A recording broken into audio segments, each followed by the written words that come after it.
tournament games within the SEC. I think the tournament style play has helped us, and so we're excited to get down there. For me, it's a blessing, man. I mean, this is what we dream of.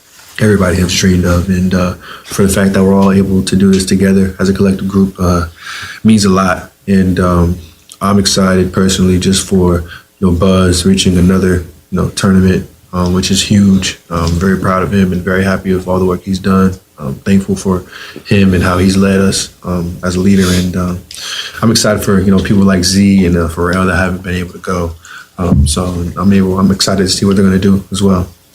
Yeah, man, it's truly a blessing. I wouldn't want to do it with any other group. I'm around great people every day, the players and the staff. So, I'm just truly blessed, to be in this position right now with these guys. I think we played in the best conference in the world. It showed today, 14 teams, which is insane. So I think we're very well prepared for whatever comes at us. Like Henry said, we just got to stick to our foundation, our principles, be us, and we'll be just fine.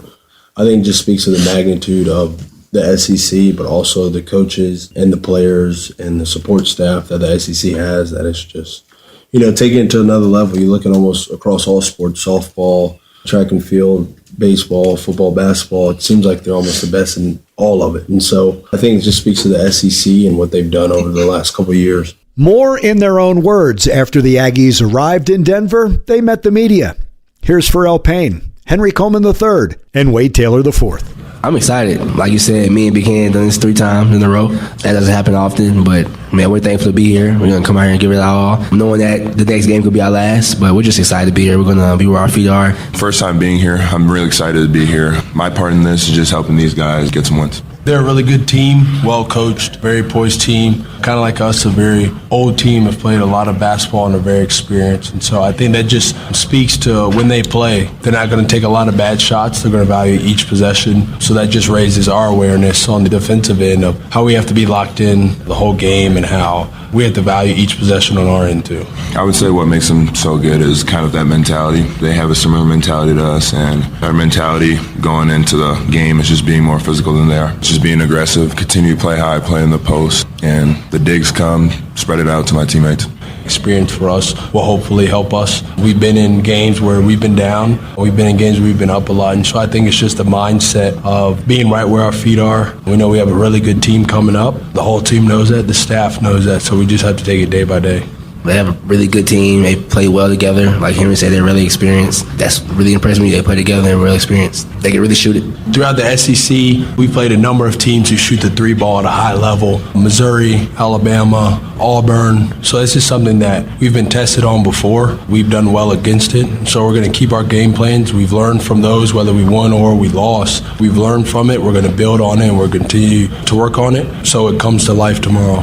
I'd say it prepared us tremendously. I mean, most of the teams that are in the tournament are from the SEC, so the harder games, night in and night out, is going to get us ready for the tournament play. I think every game that you have to play in the tournament is a different game, but I think the foundation that you built from the beginning of the year is what you have to stand on, because once again, that's what got you here. And I feel like you have to change based on the team you're playing, but I think the main things are the main things, and that's what gets you the win.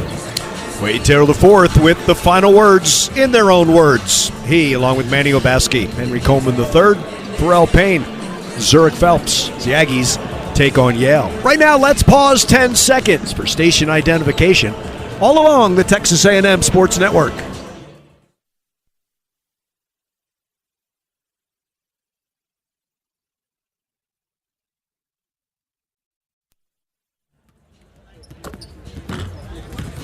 Our tip will come at 25 after the hour, so we will continue with our tip-off show. And when we do, John will offer his CC Creations keys to tonight's game between the 4th seed Texas A&M Aggies and the 13th seed Yale Bulldogs. That's next.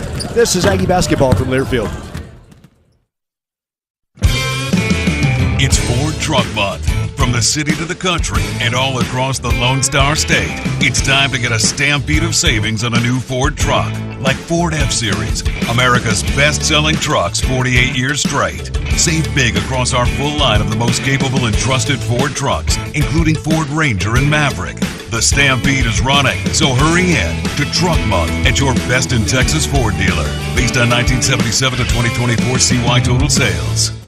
At Cavender's, it's more than boots. It's who we are and what we believe in. our values and heritage, the sunrise that fuels the day, and the work that drives us forward. Our friendly staff and smell of leather greet you at the door. Cavender's is your go-to for the best selection and expert fitting of high-quality, authentic Western boots, hats, jeans, and more from the top-name brands. Because at Cavender's, this is how we live. The passion, the tradition, the rivalries. SiriusXM is your destination. I don't know, can Mo or Z attest to it? Like On SEC Radio, there is complete coverage of every school in the conference, including live games, plus 24/7 talk and analysis. So cheer along on the SiriusXM app and listen to your favorite team anywhere. And now you can get 3 months of SiriusXM free. Subscribe now. See all for details at SiriusXM.com/SEC Sports. TX Whiskey is a proud partner of the Texas A&M Aggies. While you take pride in your school spirit, we take pride in being your spirit of choice. Like the Aggie spirit, TX Whiskey is powered by tradition, crafted with passion, and unites us all. Here's to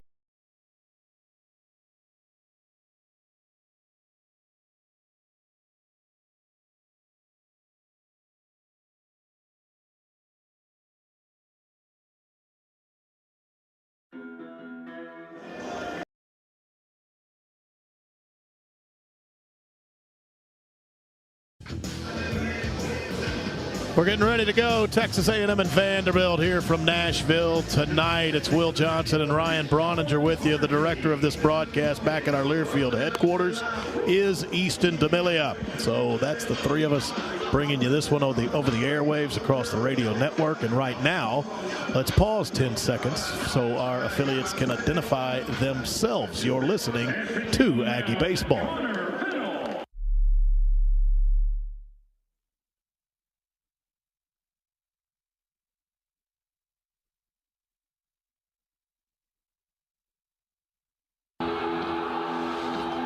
All right, Brawny, the Aggies will lead it off with Caden Kent, then Wyatt Hensler, then Jace Laviolette, and Ben Royo is in the lineup tonight hitting 6th. Bear Harrison back in the lineup hitting 8th after both they performed well on a Tuesday against A&M Corpus. Yeah, A&M's going to get a look at an opener tonight in Connor Fennell, the transfer from Dayton. Is 2-0 in the season in 5 appearances, only has logged 5.2 innings, but in those 5.2, Will, he struck out 13, walked 1, and opponents are hitting 111 off of him. So little of a late scratch for J.D. Thompson, their anticipated Friday night starter.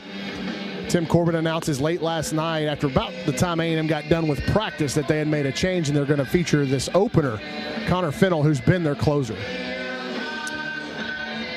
Connor Fennell in a bit will deliver our St. Joseph Health first pitch. Let's right now get you the weather report brought to you by the Pool Guy. Said it when we came on the air because it is a factor tonight. It is chilly, 45 degrees. That's the temperature we see right now. Wind chill makes it feel like it's in the high 30s. North wind at about 11 to 12 miles per hour, but at the moment, not much wind in this stadium right now, Hawkins Field. That's your weather report. We want you to visit the Pool Guys Pool Store off William D. Fitch next to the H-E-B at Tower Point. Here comes Caden Kent, a hit from the left side, a .296 average. He had 2 doubles and 3 runs driven in on Tuesday against A&M Corpus. Connor Fennell fires away for a strike with the St. Joseph Health first pitch. As the leading healthcare provider in the Brazos Valley, St. Joseph Health is proud to be the official healthcare provider of Texas A&M Athletics. Comes back with the 0-1 pitch. Breaking ball, that'll miss outside, 1-1.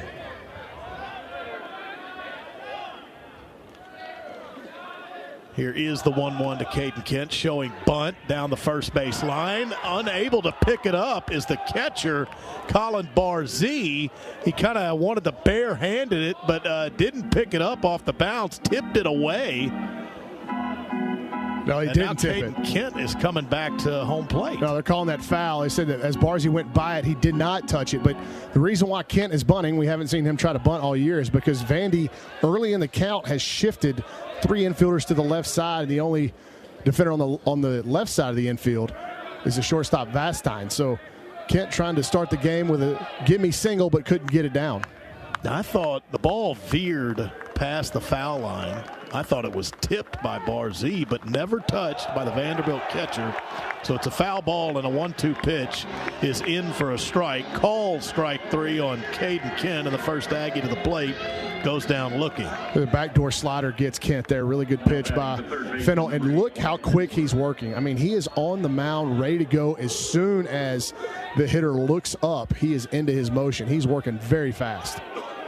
There's Wyatt Hensler, and that shift goes over to the left side for him. First pitch to him, inside for a ball.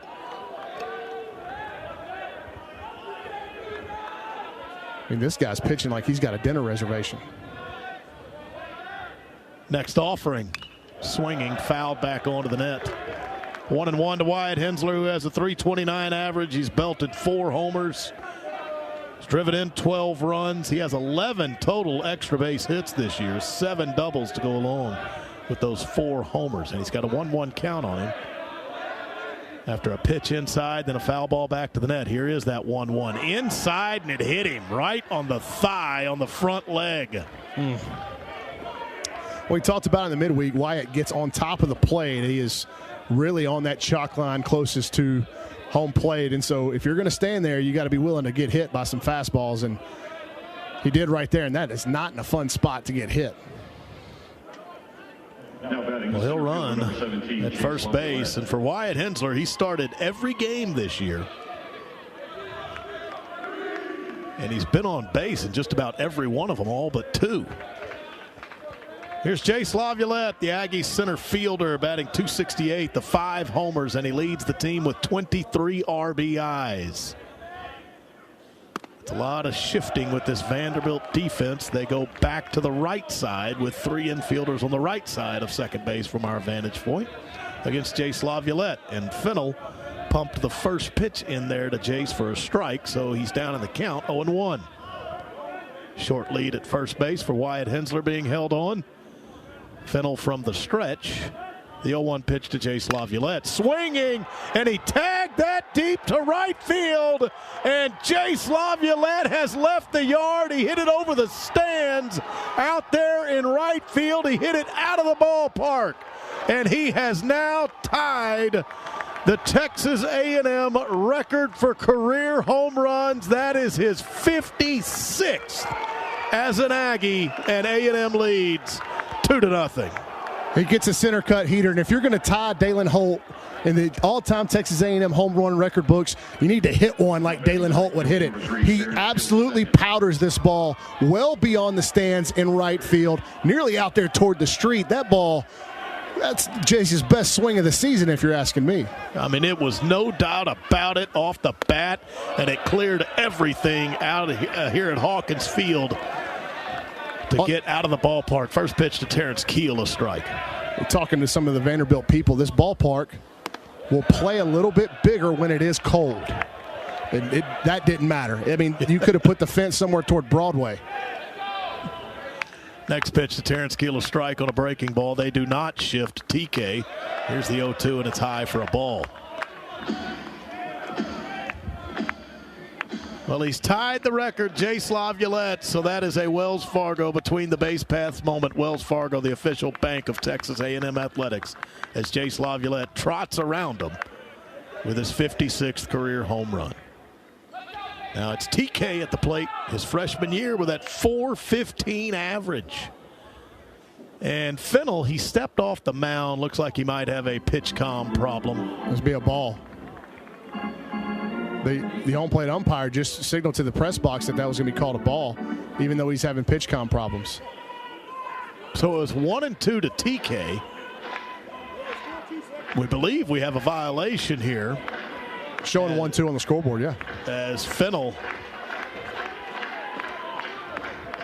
had to get things sorted out with that communication system. It should be 2-2 with the extra ball on the count. And that's what home plate umpire J.J. January is trying to tell the press box. Now they put 2-2 on the board. Here's that pitch, swinging low in the dirt, swinging a miss. And TK, they'll have to pick it up and throw him out at first base, but they do get the strikeout. Shouldn't say in the dirt here at Hawkins Field. It is all turf all the way around. It gives you a good good feel for what that slider, the changeup actually got TK right there. Righty changeups. You can see Fennell's got good stuff. He made one mistake to Jace, and he didn't miss it. Gavin Cash will come to the plate. First pitch to him, a call strike. Now Fennell is filling up the zone. Put it too far into the middle of the zone against Jace Laviolette. The Aggies are out to a 2-0 lead. Gavin Cash taps and hops that foul down the first base line. Riley Nelson, the Commodore first baseman, gets over to it just after it went into foul territory. Slider here to start to Cash, and so we'll see if he goes to that changeup that if it works to righties the way it did to TK, it'll probably be good enough to work to a left-hander in Cash. 2 out, nobody on. The Aggies lead 2-0 in the top of the first. Up high on the 0-2 pitch to Gavin Cash. A ball and 2 strikes. What do we got in front of us here? Some sort of wolf mascot? It is a mascot, but it is not the mascot of the Vanderbilt Commodores. I think it's a bank here in town they're trying to do a little promotion for. That's low and in the turf down around home plate. It's SC Nashville's mascot. Well, there you go. Had one of their soccer players throw out the first pitch. Okay. 2-2 to Gavin Cash. Swinging. Tip foul back into the mitt of the catcher, Colin Barzee, and he's a strikeout victim. But the Aggies get the 2-run homer from Jace Laviolette in the top of the first, and A&M up 2-0. Vanderbilt due up in the bottom half. This is Aggie Baseball from Lear Field. It's Ford Truck Month. From the city to the country and all across the Lone Star State, it's time to get a stampede of savings on a new Ford truck. Like Ford F-Series, America's best-selling trucks 48 years straight. Save big across our full line of the most capable and trusted Ford trucks, including Ford Ranger and Maverick. The stampede is running, so hurry in to Truck Month at your best in Texas Ford dealer. Based on 1977 to 2024 CY total sales. Texas Farm Bureau Insurance wants to give you a VIP Aggie basketball fan experience this year. Visit 12man.com/maroon contest and register for your chance. One winner and guest will get tickets, recognition on the video board, Texas A&M apparel, and a VIP tour of Reed Arena. Register today at 12man.com/maroon contest. This exclusive opportunity is brought to you by Texas Farm Bureau Insurance, proud corporate partner of Texas A&M Athletics.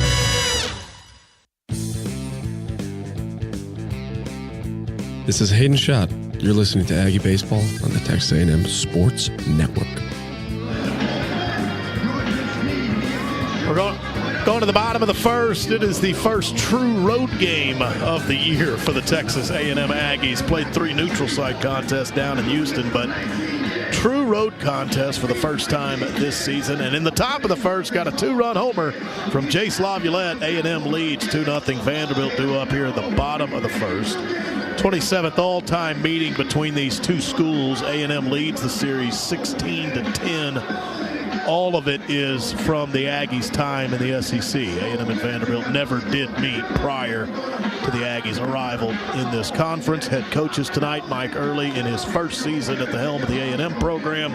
Tim Corbin for Vanderbilt, 23 seasons with the Commodores. The Aggies are in the road gray uniforms. Vanderbilt is in those black uniforms with the gold pinstripes that they are known for.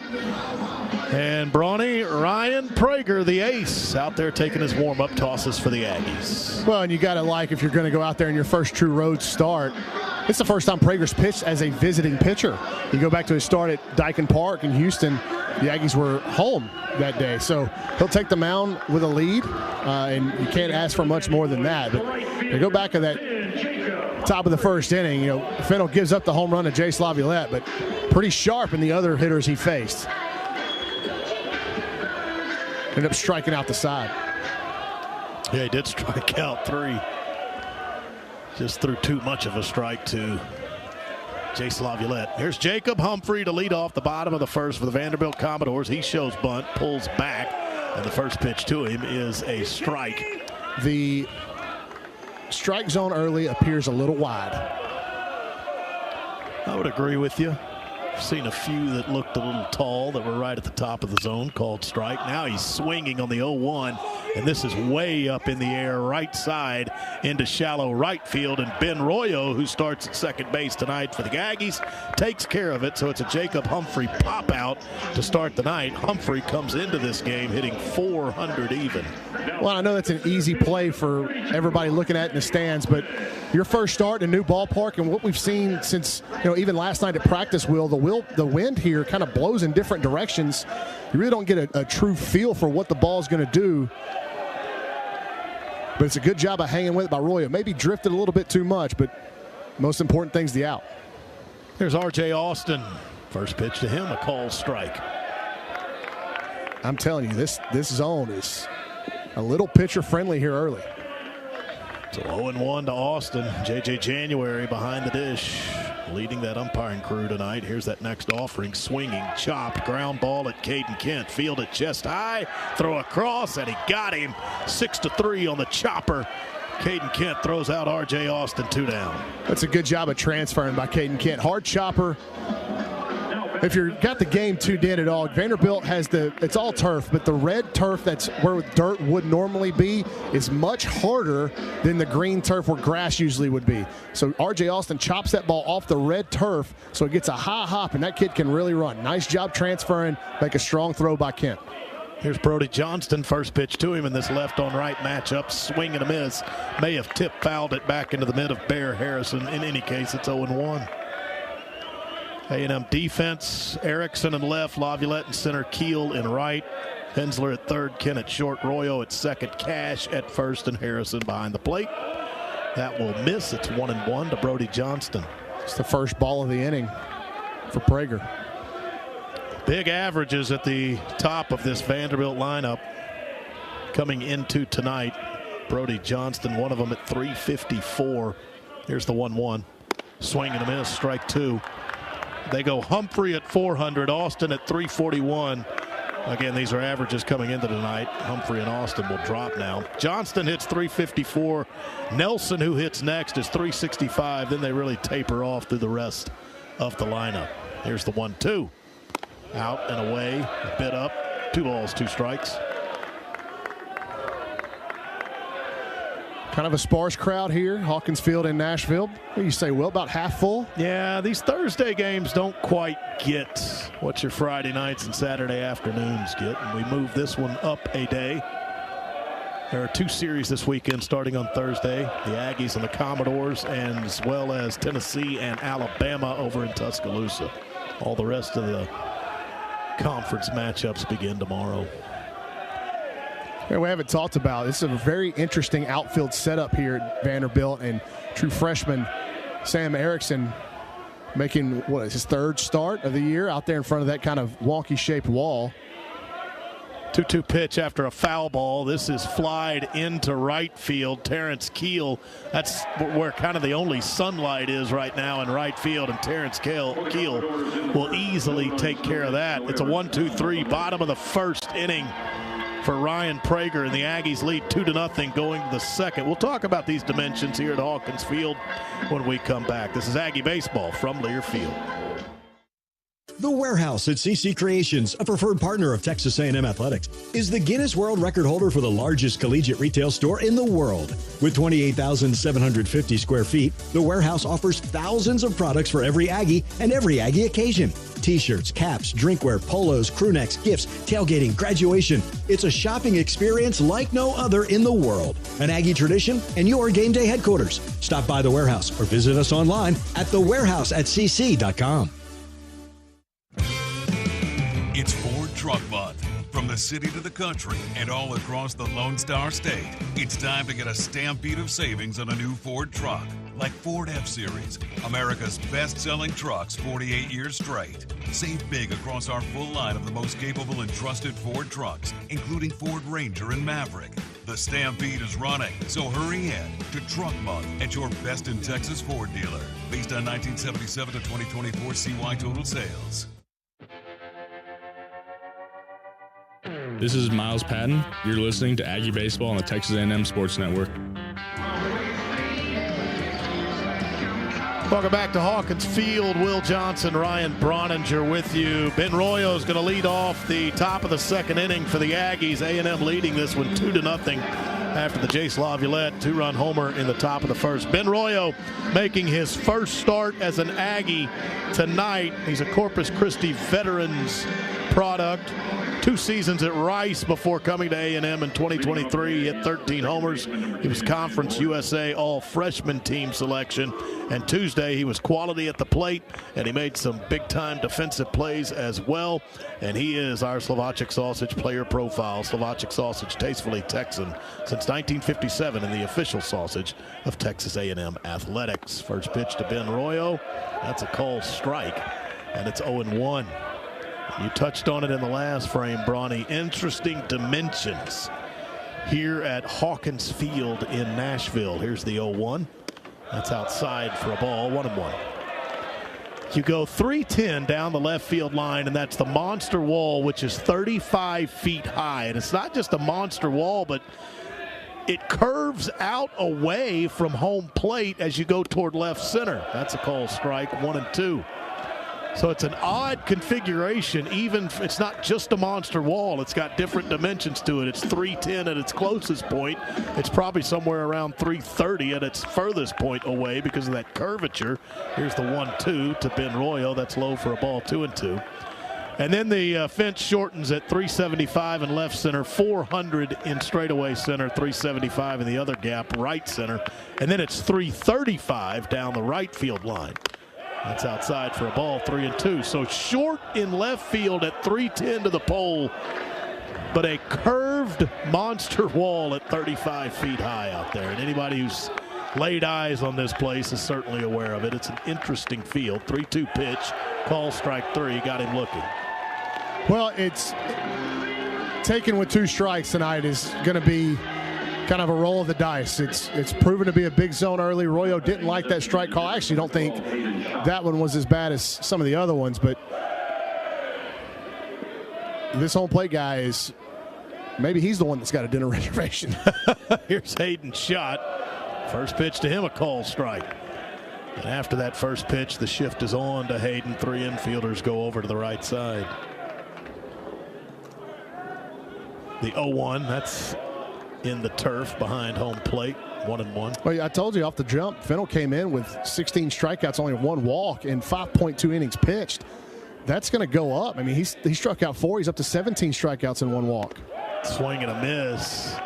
Off speed there. Hayden looked out in front. It's 1-2. He also looked like that front cleat with that right leg with that knee brace got caught in the turf a little bit. So down in the count. Here's the 1-2. Low for a ball. 2-2 to the Aggie. DH hitting 7th tonight. Behind him, Bear Harrison and Sam Erickson. Then you go back to the top of the Aggie order. 2-2. Swing and tip foul back into the mitt of the catcher, Colin Barzee. And all of Fennell's outs are strikeouts. 5 Ks.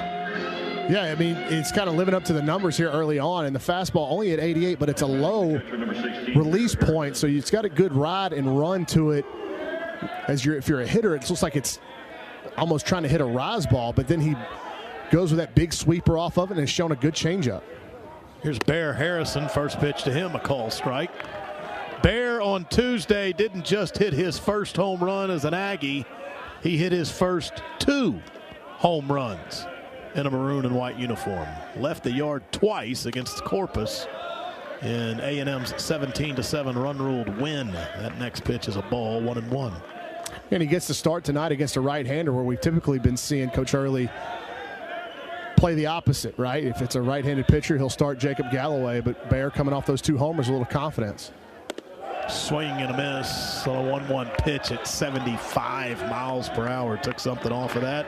Bear out in front and down in the count, 1-2. I mean, Fennell has made 2 mistakes, a fastball that hit Hensler and then the fastball that ended up over the fence and right to Jace.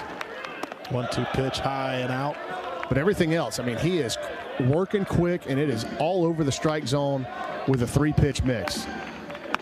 He's right back on top of the hill, ready to work. Now Bear Harrison back in the box from the right side. 2-2 pitch on its way. Swinging, fouled off onto the net, right back behind Bear and right down in front of us. It's not a big grandstand here at Hawkins Field. It goes about 12 rows deep, wraps around where the bag at third base is all the way to first, and then they have some seating out behind the walls in right field and in left center. High on the 2-2 pitch to Bear Harrison, full count, 2 outs. And if you're listening to us, it is very tight quarters here. Not much foul ground anywhere. I mean, Will Fox is basically standing in the Vanderbilt dugout in the third base coach's box. Right up against the railing. 3-2 pitch, swing and a miss, and he struck him out. 6 strikeouts through 2 innings for Connor Fennell, the right-handed Vanderbilt starter. But the Aggies do have a 2-run homer from Jace Laviolette tonight, and the Aggies do have a 2-0 lead. We're back to Nashville in just a bit. Texas A&M baseball from Lear Field. Aggie fans, college baseball is back. So grab a cold, refreshing Dos Equis lager to watch your team hit it out of the park. Whether you're at the bar with fellow Aggie fans or watching with your friend who went to that other school, Dos Equis is there for it all. Gig 'em. Dos Equis, official import beer of Texas A&M Athletics. Enjoy Dos Equis responsibly. Copyright 2025. Imported by Cervezas Mexicanas, White Plains, New York. Play ball! It's college baseball season, and we're here to talk about it. Every week, join Kyle Schasberger and me, David Kahn, as we deliver the best of college baseball. We've got all the diamond talk you can imagine, with interviews from coaches, players, broadcasters, and more. Plus, we'll give you our weekly rankings, hot takes, and a whole lot of fun. Step into the batter's box and let us deliver our best fastball. Wherever you podcast by searching College Sports Now.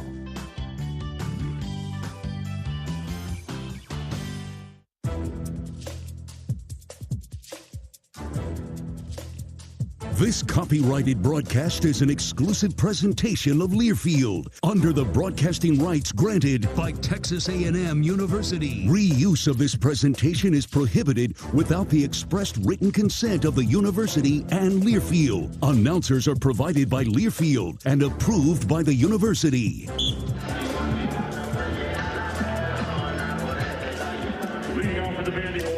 Texas Farm Bureau members get 2 free tickets to select Texas A&M athletic events by submitting your name, member ID, and game of your choice at 12thman.com/member benefits. This offer is exclusive to Texas Farm Bureau members, so become a member today. Texas Farm Bureau Insurance, proud partner of Texas A&M athletics.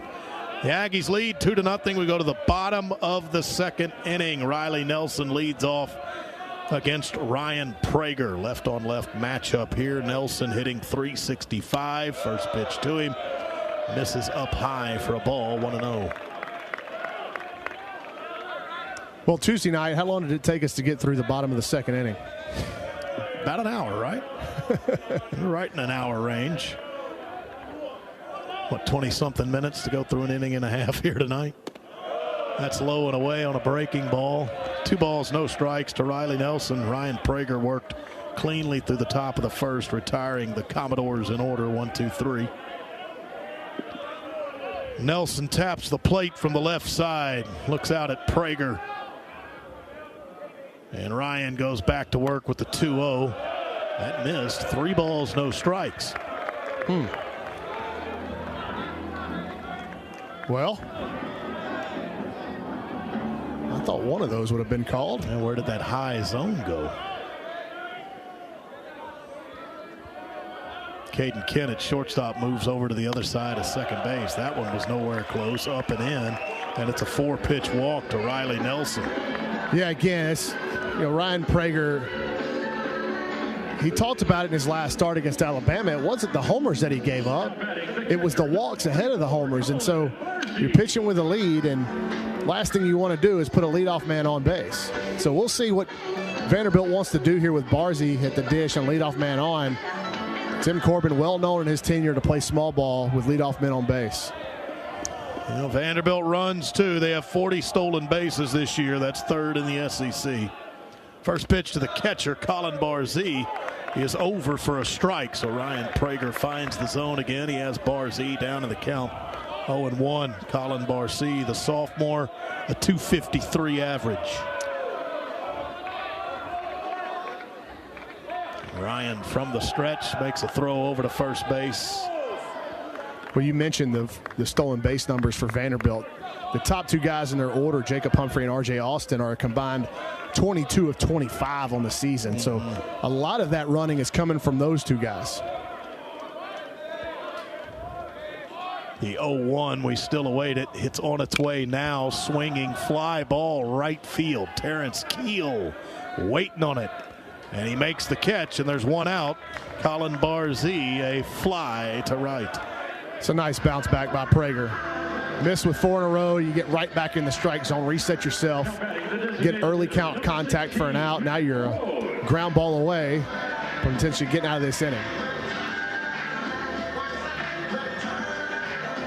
They're underway in Denver. First round of the NCAA basketball tournament. The Texas A&M Aggies and the Yale Bulldogs. We'll keep you up to date on it throughout the night. They have just tipped off on the basketball court at Ball Arena up in Denver. Left-on-left matchup right here with the DH, Mac Rose. Ball to him to start his count inside. Mac Rose hitting .261. Man, that looks pretty close from up here, doesn't it? I mean, home plate?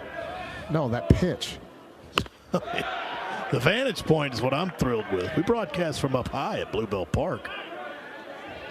Like being kind of down low behind home plate. Swing and a miss there by Rose. It's 1-1. As far as, Ryan has a walk this inning. Thought a couple of those were very close to the zone. And yes, that first pitch to Rose, thought that was right there near the strike zone as well. This one will miss low and in, 2-1 now. But it was, as you said, in that first inning, a bit of a wider zone. I'm not sure if J.J. January has decided to tighten things up all of a sudden. 2-1, pitch on its way. That's upstairs, 3 balls and a strike. Yeah, he's missing kind of, the misses are big. And, could it be where he's getting a little frustrated with not getting some of these calls? Maybe he got them in the first. Or it could be something as simple as a mechanical flaw. From the stretch, we await the 3-1, and here it is. Swinging, high fly ball, center field. Jace Laviolette kind of moving over toward the right center field gap, and he will make the catch. So on a 3-1, he gets Mac Rose to fly out to center field. 2 down in the bottom of the second with the Aggies leading the ball game 2-0. Yeah, it's again, though, that's Ryan Prager pitching with just experience and guile. Goes to a 3-1 heater, and he knows because of the metrics on that heater that he can miss barrels. And Rose didn't miss it by much, hit it straight in the air, hit it decently well to center field, but the ballpark's going to hold that. But that's such a big pitch for Prager here early on and not put another runner on base for free. Here's Braden Holcomb, the left fielder. First pitch to him, swing and a miss. Down in the count, 0-1. Now Nelson at first base is 4 for 4 on the season, so we'll see if Tim Corbett wants to start the runner here. Try to get a man in scoring position with 2 outs. 0-1 pitch to Holcomb. Swing and a miss again. Off speed, breaking ball, 78 miles per hour. Holcomb a bit fooled, a bit out in front. He's down in the count, 0-2. Holcomb checks into this game, the sophomore, with a .216 average. Ryan Prager trying to close the bottom of 2. No balls, 2 strikes, 2 outs. And a man on first base. He's got the runner on first base picked. Now he's taken off towards second base, and they will throw Riley Nelson out over there. Nice move over to first. Got him picked, and he had to take off towards second base late, and the Aggies threw him out heading to second base. That will end the bottom of the second. And we go to the third with the Aggies up 2-0 here in Nashville. This is Texas A&M baseball from Learfield. Whether you have a swimming pool or are looking to build one, trust the Pool Guy. With a large professional staff, the Pool Guy can properly maintain your swimming pool, saving you time and money. The Pool Guy is the only local service center trusted by all pool manufacturers to service their products. Any pool repair, large or small, the Pool Guy's experienced technicians can handle it. For pool supplies, toys, and free water testing, visit the Pool Store. Trust the experience of the Pool Guy to ensure your pool construction and maintenance is done right. Call 575-6200 for the Pool Guy.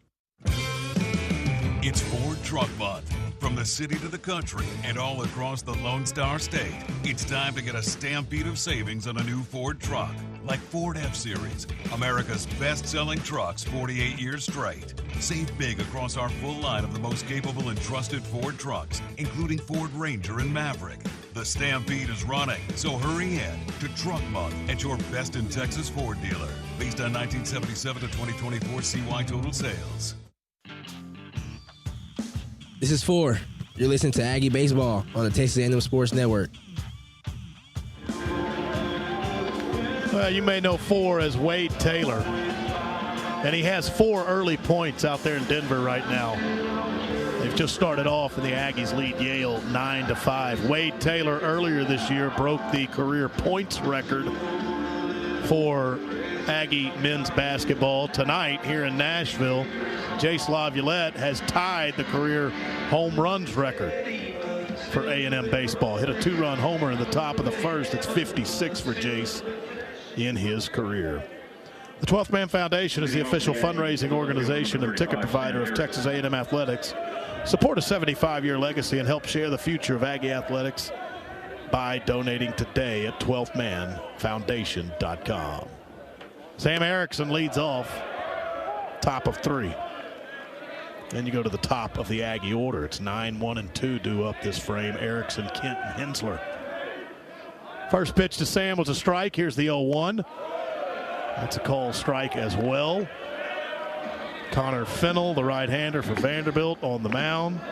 All 6 of his outs are strikeouts. The lone hit he's allowed so far is the 2-run homer to Laviolette. Swing and a miss on the 0-2 on a breaking ball, low and away. And Sam Erickson is a strikeout victim. All 7 of the outs for Fennell. K's. Yeah, not real competitive there from Erickson. Takes an 0-heater right down the middle, and then the go-to pitch right now is that sweeper from Fennell, and he gets 2 of them, and that's a pitch he's really struggled with so far in his freshman season. Is he gets slidered an awful lot, and you got to kind of start feeling like you're going to get it. As Caden Kent plays a little mind games with Fennell. Did you see that? So he knows Fennell wants to go quick. He's looking in the Vanderbilt dugout until he's ready to hit. So Fennell can't get started. First pitch to Caden was a ball, 1-0.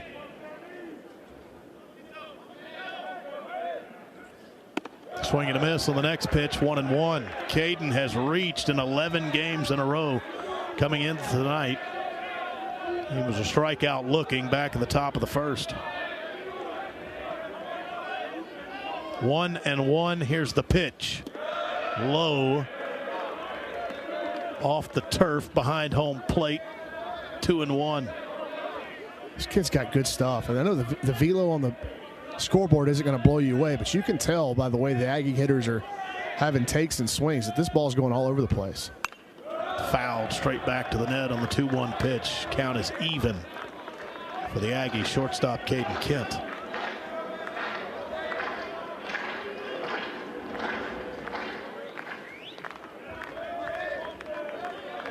Steps back in from the left side.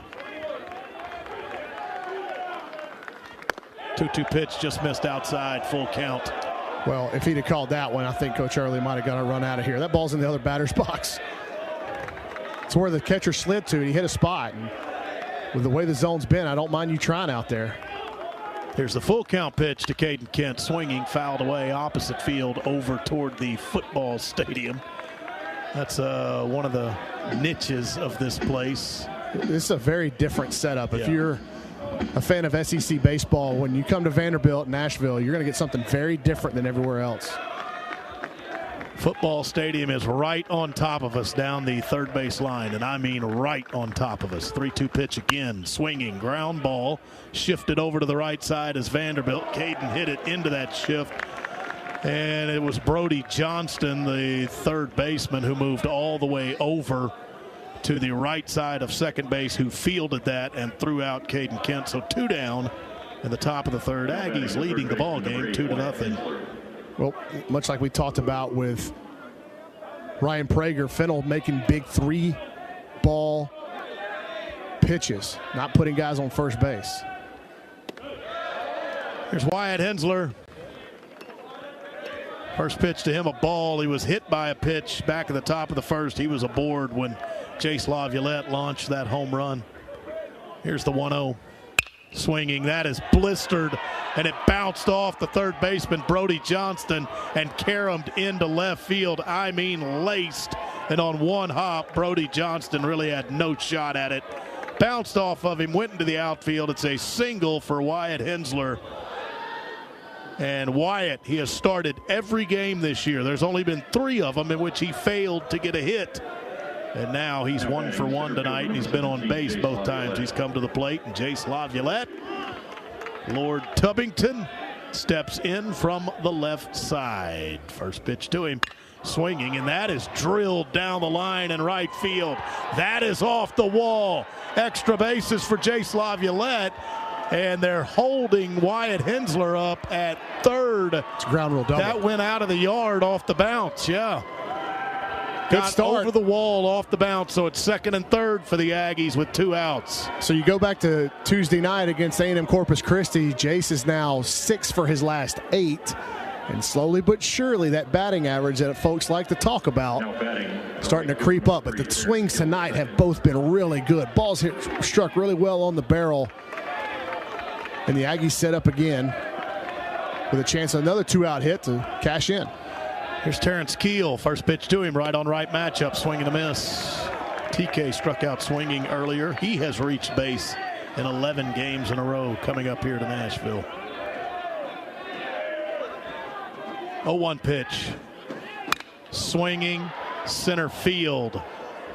Over toward the gap in left center and making the catch, R.J. Austin. Hit it pretty well, hit it pretty deep, but in the gap in left center, Austin got over to it shy of the track. The Aggies will strand runners at second and third base, but the Aggies have a 2-0 lead going to the bottom of the third tonight. This is Texas A&M baseball from Lear Field.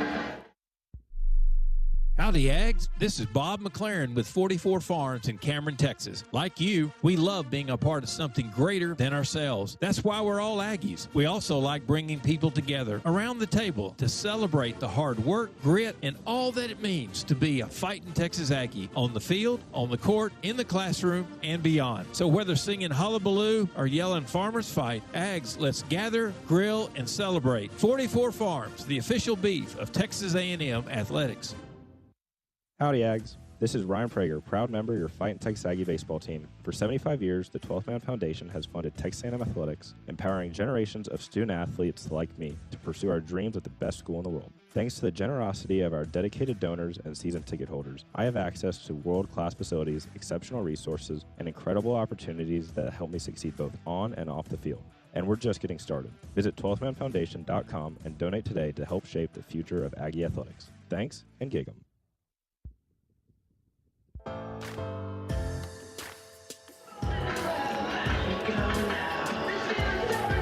4-6's Grit and Glory, ready to drink vodka cocktails, a proud partner of Texas A&M athletics.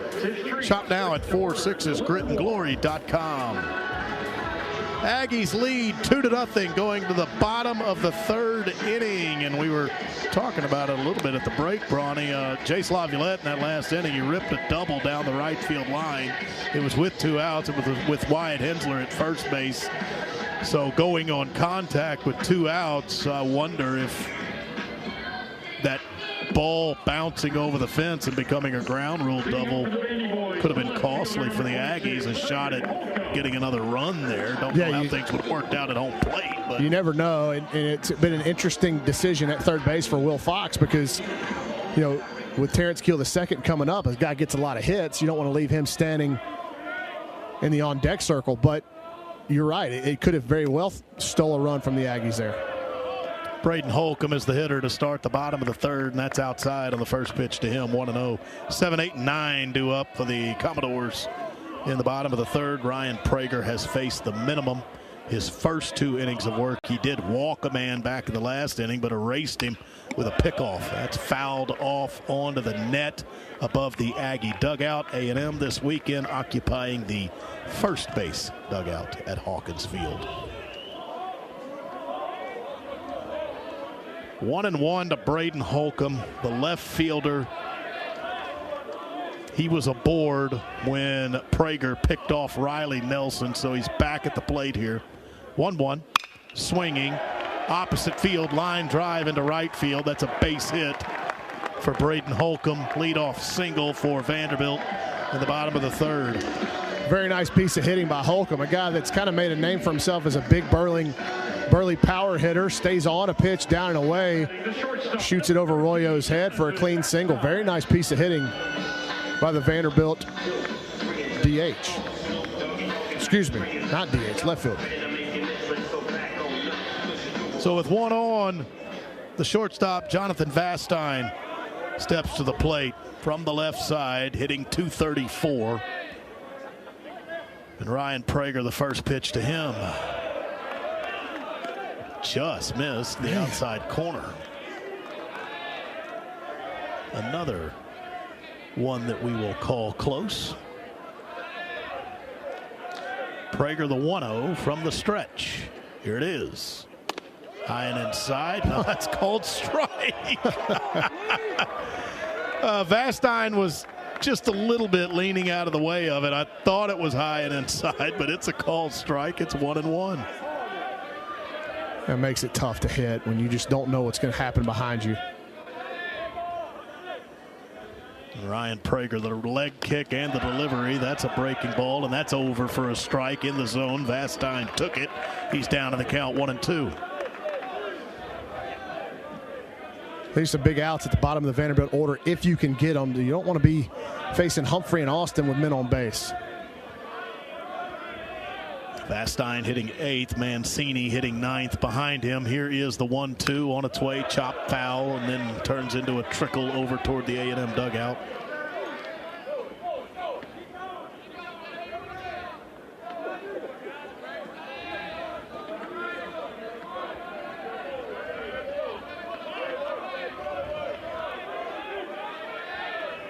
One-two pitch coming again from Ryan Prager. Here it is. Breaking ball, missed the outside corner. 2 balls, 2 strikes. Told you the only other series starting tonight in SEC play is number 1 Tennessee at number 12 Alabama. They're underway. Tennessee hit Alabama with 2 runs at the top of the first, just like the Aggies did to the Commodores. That's inside on the 2-2 pitch for a ball. So a big pitch coming. Full count to Jonathan Vastine with Holcomb running at first base after his leadoff single. Yeah, it's disappointing Prager just not being able to finish hitters so far when he gets ahead. See what he can do with a 3-2 pitch right here to Vastine from the stretch on its way up and in. He walked him. So 2 on, nobody out for Vanderbilt in the bottom of the third. I got to imagine this is going to be a bunt here. Now, none of those pitches after he got ahead of Vastine were even in a spot where Vastine wanted to move at him. So not a lot of decision making happening. Here comes Jason Kelly. I got to think that it's something mechanical. So La Casa Tequila break and play as Coach Kelly comes out to the mound to visit with Ryan Prager, and the Aggie infield gets in on the act. Take some time to enjoy the rest of this game responsibly. Take some time to enjoy the rest of this one responsibly with La Casa's smooth tequila for rugged country. 2-0, the Aggies lead in the bottom of the third inning, but Vanderbilt has 2 aboard with nobody out, and the 9-hole hitter Mike Mancini coming to the plate. As Brawny told you, very possibly a bunt being laid down, and they're going to try to possibly put 2 runners in scoring position for the top of the order as Jacob Humphrey, leadoff hitter for the entire lineup, is up next. Yeah, I'd almost bet your entire paycheck on this being a sacrifice bunt. That's not much of a gamble. Well, Gavin Cash in tight at first. Ben Royo will have the responsibility of covering first if it is bunted. See if Prager will turn and look at second base to see if they'll show bunt early. And Mancini does show bunt. Pulled back. First pitch to him was low. 1-0. Mancini is a .258 hitter.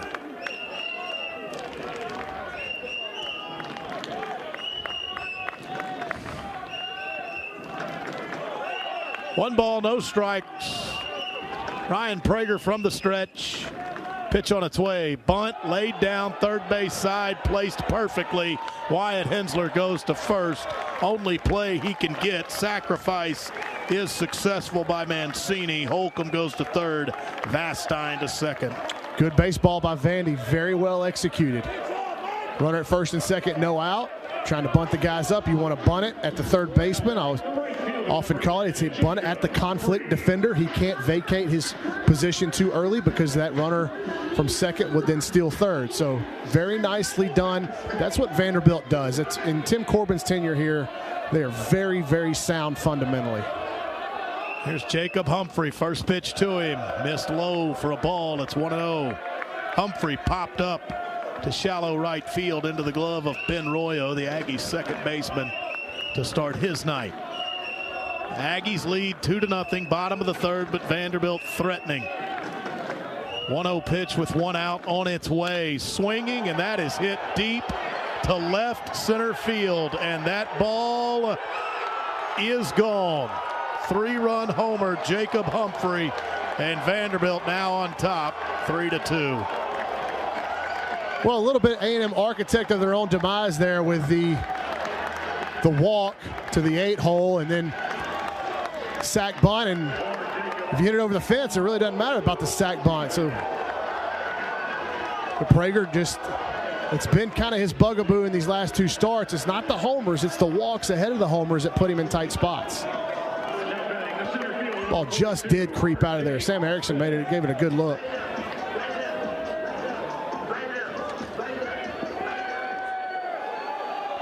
Game is changed on a dime here in the bottom of the third inning. Vanderbilt now leads 3-2. First pitch to R.J. Austin is a call strike on the outer half.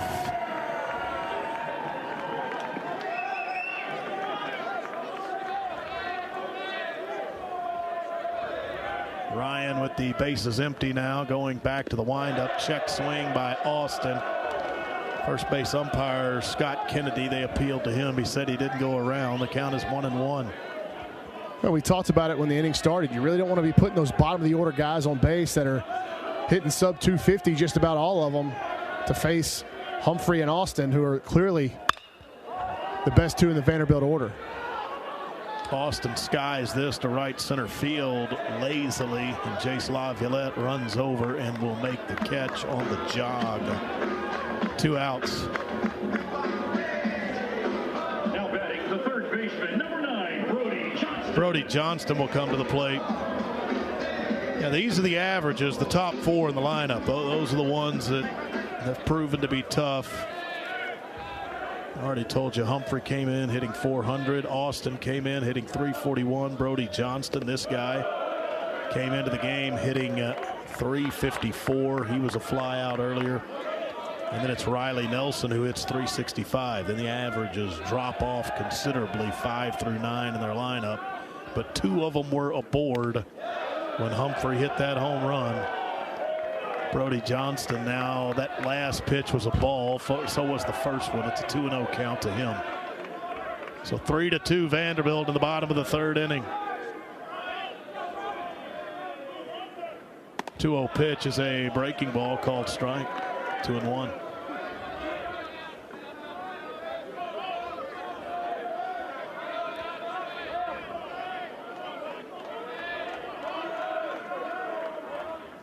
Two-one pitch from Ryan Prager. That's skied in the air right field, and Terrence Keel is waiting on it.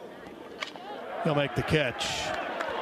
Vanderbilt takes the lead. They get a 3-run homer from Jacob Humphrey.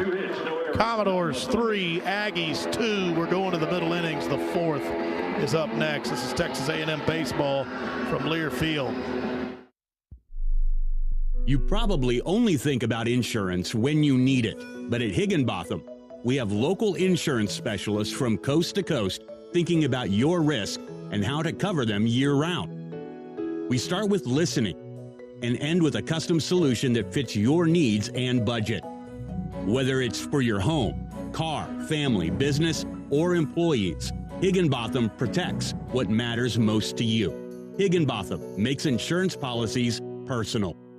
This is Ryan Swope fighting Texas A&M class of 13. Now that I'm not catching footballs, I'm playing golf at the golf club at Texas A&M. The golf club at Texas A&M is an 18-hole championship golf course located in the shadows of Kyle Field. The club offers discounted rates to students, faculty, and staff of Texas A&M, as well as several membership options. To learn more, visit golfclubtamu.com or call the club at 979-845-1723. Thanks and gig 'em. The golf club at Texas A&M is a proud corporate partner of Texas A&M Athletics.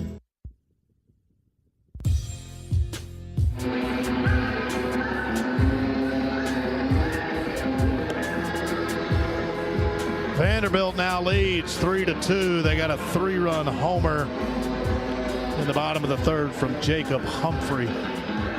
At Texas A&M, our goal is to build champions, and we need you, the 12th man, to be a part of that like never before by joining us in our official NIL partner, Texas Aggies United.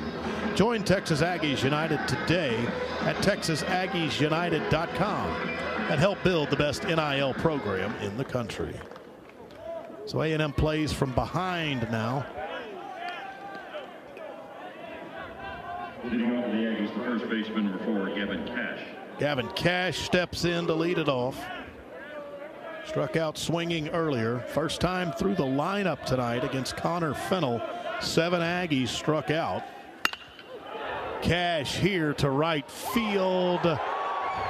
Diving effort in right field by Jacob Humphrey just robbed him of a base hit.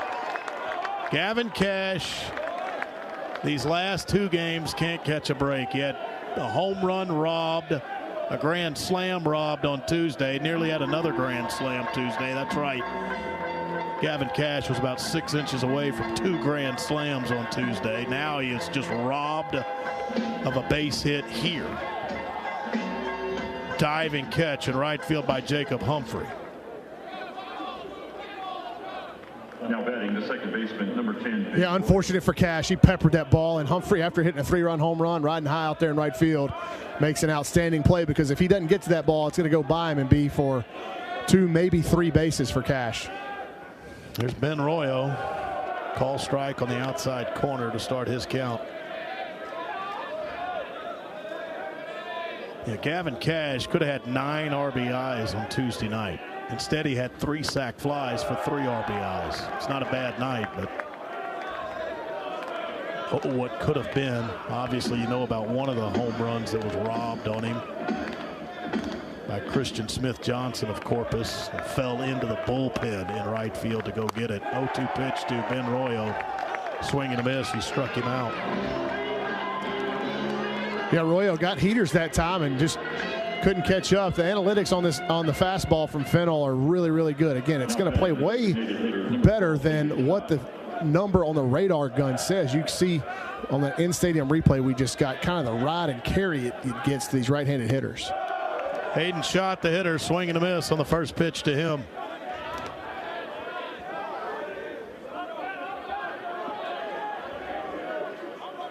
Here's the 0-1. That's inside for a ball, 1-1. Hayden Schott has reached base in 11 games in a row, trying to keep that streak alive. He's gone the opposite field, and he will keep that streak alive.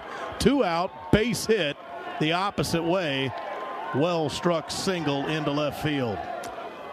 Yeah, wonderfully done, and that's the direction when we see Schott going the best he can. He gets a lot of base hits between the outfielders and infielders, so kind of those humpback liners over the infielders, and he gets another one there, and kind of, again, maybe taking some steps in the right direction for Schotty too. Now Bear Harrison to the plate. A&M starting to get some hits off Fennell after he had those 7 Ks against the Aggies the first time through the lineup, but they're getting them with 2 outs and nobody on. Last inning, you got a single and a double from Hensler and LaViolette, but that was after 2 down, nobody on. Get a base hit from Schott here. But it comes with 2 down, nobody on. How big is that play in right field to start the inning by Humphrey now? I mean, 1-0 count to Bear Harrison. Here's the next pitch. High for a ball. 2-0. But Boy, this is a guy that, when you look at the swings the left-handers have had off Fennell so far tonight, they've been much better than the right-handed swings. And this would be, if you had Caden Sorrell available, to stick him in the order, it'd be a big-time addition against a guy like this. 2-0 pitch to Bear Harrison. That's out of the zone for a ball. It's 3-0. Again, this is his 6th appearance, and he only had 5.2 innings coming in. He's thrown 60 pitches. I can't imagine he's been asked to do this much, maybe back in the fall in inter squads, but certainly not this year. 3-0 pitch to Bear Harrison. That caught the outer half of the plate. Man, it caught the corner. It's 3-1. He doesn't walk people, so if you're Harrison, you got to be triggered to your best half of the plate on this 3-1 pitch. Hadn't walked anybody tonight. He did hit Wyatt Hensler back in the first inning. Went off speed.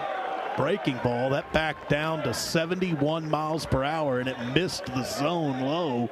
It is a walk to Bear Harrison. And here comes Tim Corbin. This may be it. That's a pretty remarkable job for a guy that had been their closer. Comes in tonight as an opener, gets him 3.2. Strikes out how many? 8? 8, yeah. 7 the first time through the lineup, and then 1 more here in the 4th. It's a La Casa Tequila break and play. Take some time to enjoy the rest of this game responsibly with La Casa's smooth tequila for rugged country. Not just a break and play, it's a pitching change, so we will take a break. Vanderbilt leads the Aggies 3-2 in the top of the 4th inning. This is Texas A&M baseball from Learfield. Game day traditions start with a cup of community coffee, the official coffee of Texas A&M athletics. Family owned since 1919, Community Coffee has spent 5 generations roasting great tasting blends right here in the USA. They're just as dedicated to making a difference in the community with programs that support teachers, military service members, disaster relief, and first responders. Try Community Coffee or find it near you at communitycoffee.com. As Texans, we have many reasons to be proud of the Lone Star State. Showing our pride by saying, "Don't mess with Texas," means we gotta step up, walk the walk, do our part to keep Texas clean. Because after all these years, all the roads we travel, and all of our traditions, for all us Texans, "Don't mess with Texas" means don't litter. Brought to you by the Texas Department of Transportation.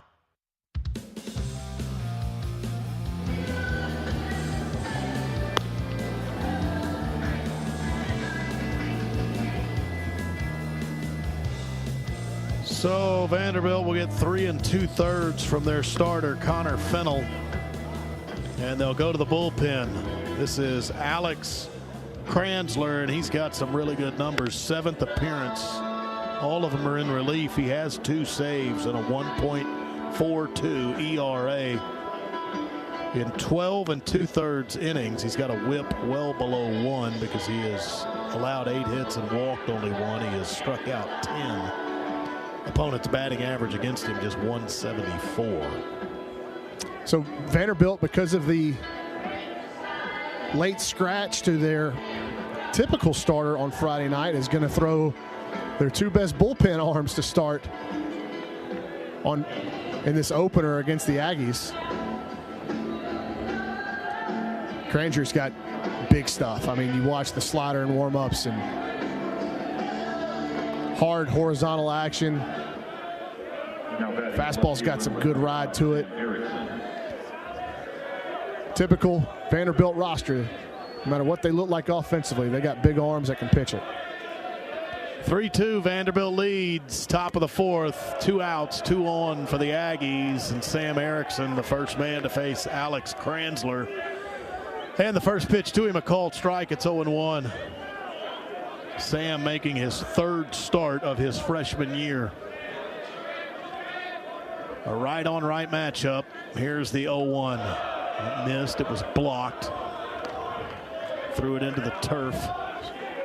Back-to-back sliders to start this at bat. And, it's clearly something that's got on the scout report early in Erickson's career is make him try to hit that slider. So a 1-1 to Sam Erickson. Cold strike. 91 miles per hour there on that last pitch. 1-2.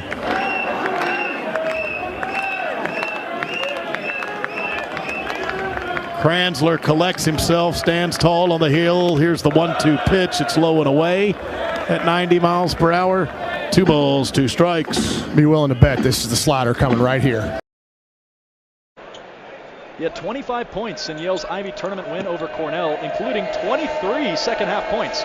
He finished the game on an absolute burner, making 5 of 5 threes to end the game. Second free throw from John is good. Here come the Aggies moving left to right. Yale down 5, 32-27.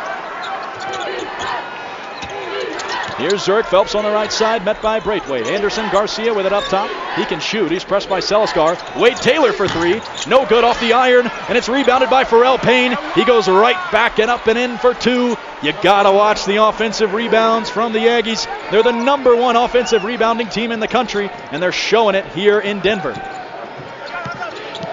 They get 2 points there off the second chance. Their lead expands back to 7. Casey Simmons left side for the Bulldogs, pounding the rock. Now he orbits the arc all the way to the right side. He finds Poulikitis. Poulikitis, jab step, deep 3, short, rattles around, rebound, Garcia over Seliskar. Garcia hits the deck and a foul is called on Braithwaite.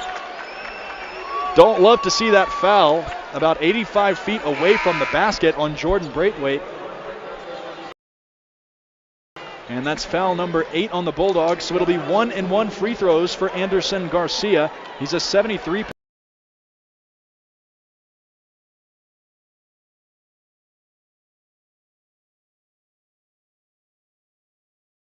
shooter from the free throw line. Also the leading rebounder for the Aggies, averages 6.2 per game. It's funny, the Aggies, he's the leading rebounder, averages 6.2 per game. Really not that many for a leading rebounder of a team that is top 10 in the country in total rebounding. Shows how balanced these Aggies are and how scrappy they are all over the court. Zurich Phelps comes out of the game. Zurich Phelps actually just moves back outside the three-point line. Solomon Washington comes in. And here's Anderson Garcia on the front end of a 1-and-1. Dribbles the ball once, twice, flicks it up and gets it to go. So the Aggies up 8, 2 minutes, 34 seconds remaining in this first half. Both of these teams looking for a strong final 150 seconds before they go into the locker room. Second free throw from Anderson Garcia. Misses short off the front iron, rebound Townsend. He finds Mbang right side. He's met by Taylor and Phelps at midcourt. Mbang back into the game for the Bulldogs with 2 fouls. Got to watch him on the defensive end. Make sure he doesn't pick up that third before the half. Isaac Seliskar up top. He has Townsend left side. 13 on the shot clock. Bulldogs got to make something happen. Nick Townsend sends it all the way across the court to Bez Mbang on the right side. Mbang driving in through contact. Left-handed shot, no good. Isaac Seliskar elevates for the offensive rebound and puts it right back where it came from for 2. Phelps nearly loses it on the other end. Aggies flying left to right. Garcia open for 3, decides not to take it. Then he finds Wade Taylor. Aggies slowing it down a bit. They're up 6, 35-29. Minute 45 remaining. Phelps for 3. And there's a foul before the shot. It's going to go on Anderson Garcia on Bez Mbang. The shot was no good anyway. They're going to review this on Anderson Garcia to see if it was potentially a flagrant foul. Mbang hit the deck hard. Came up grabbing that right shoulder. The officials signaling that they're going to review this.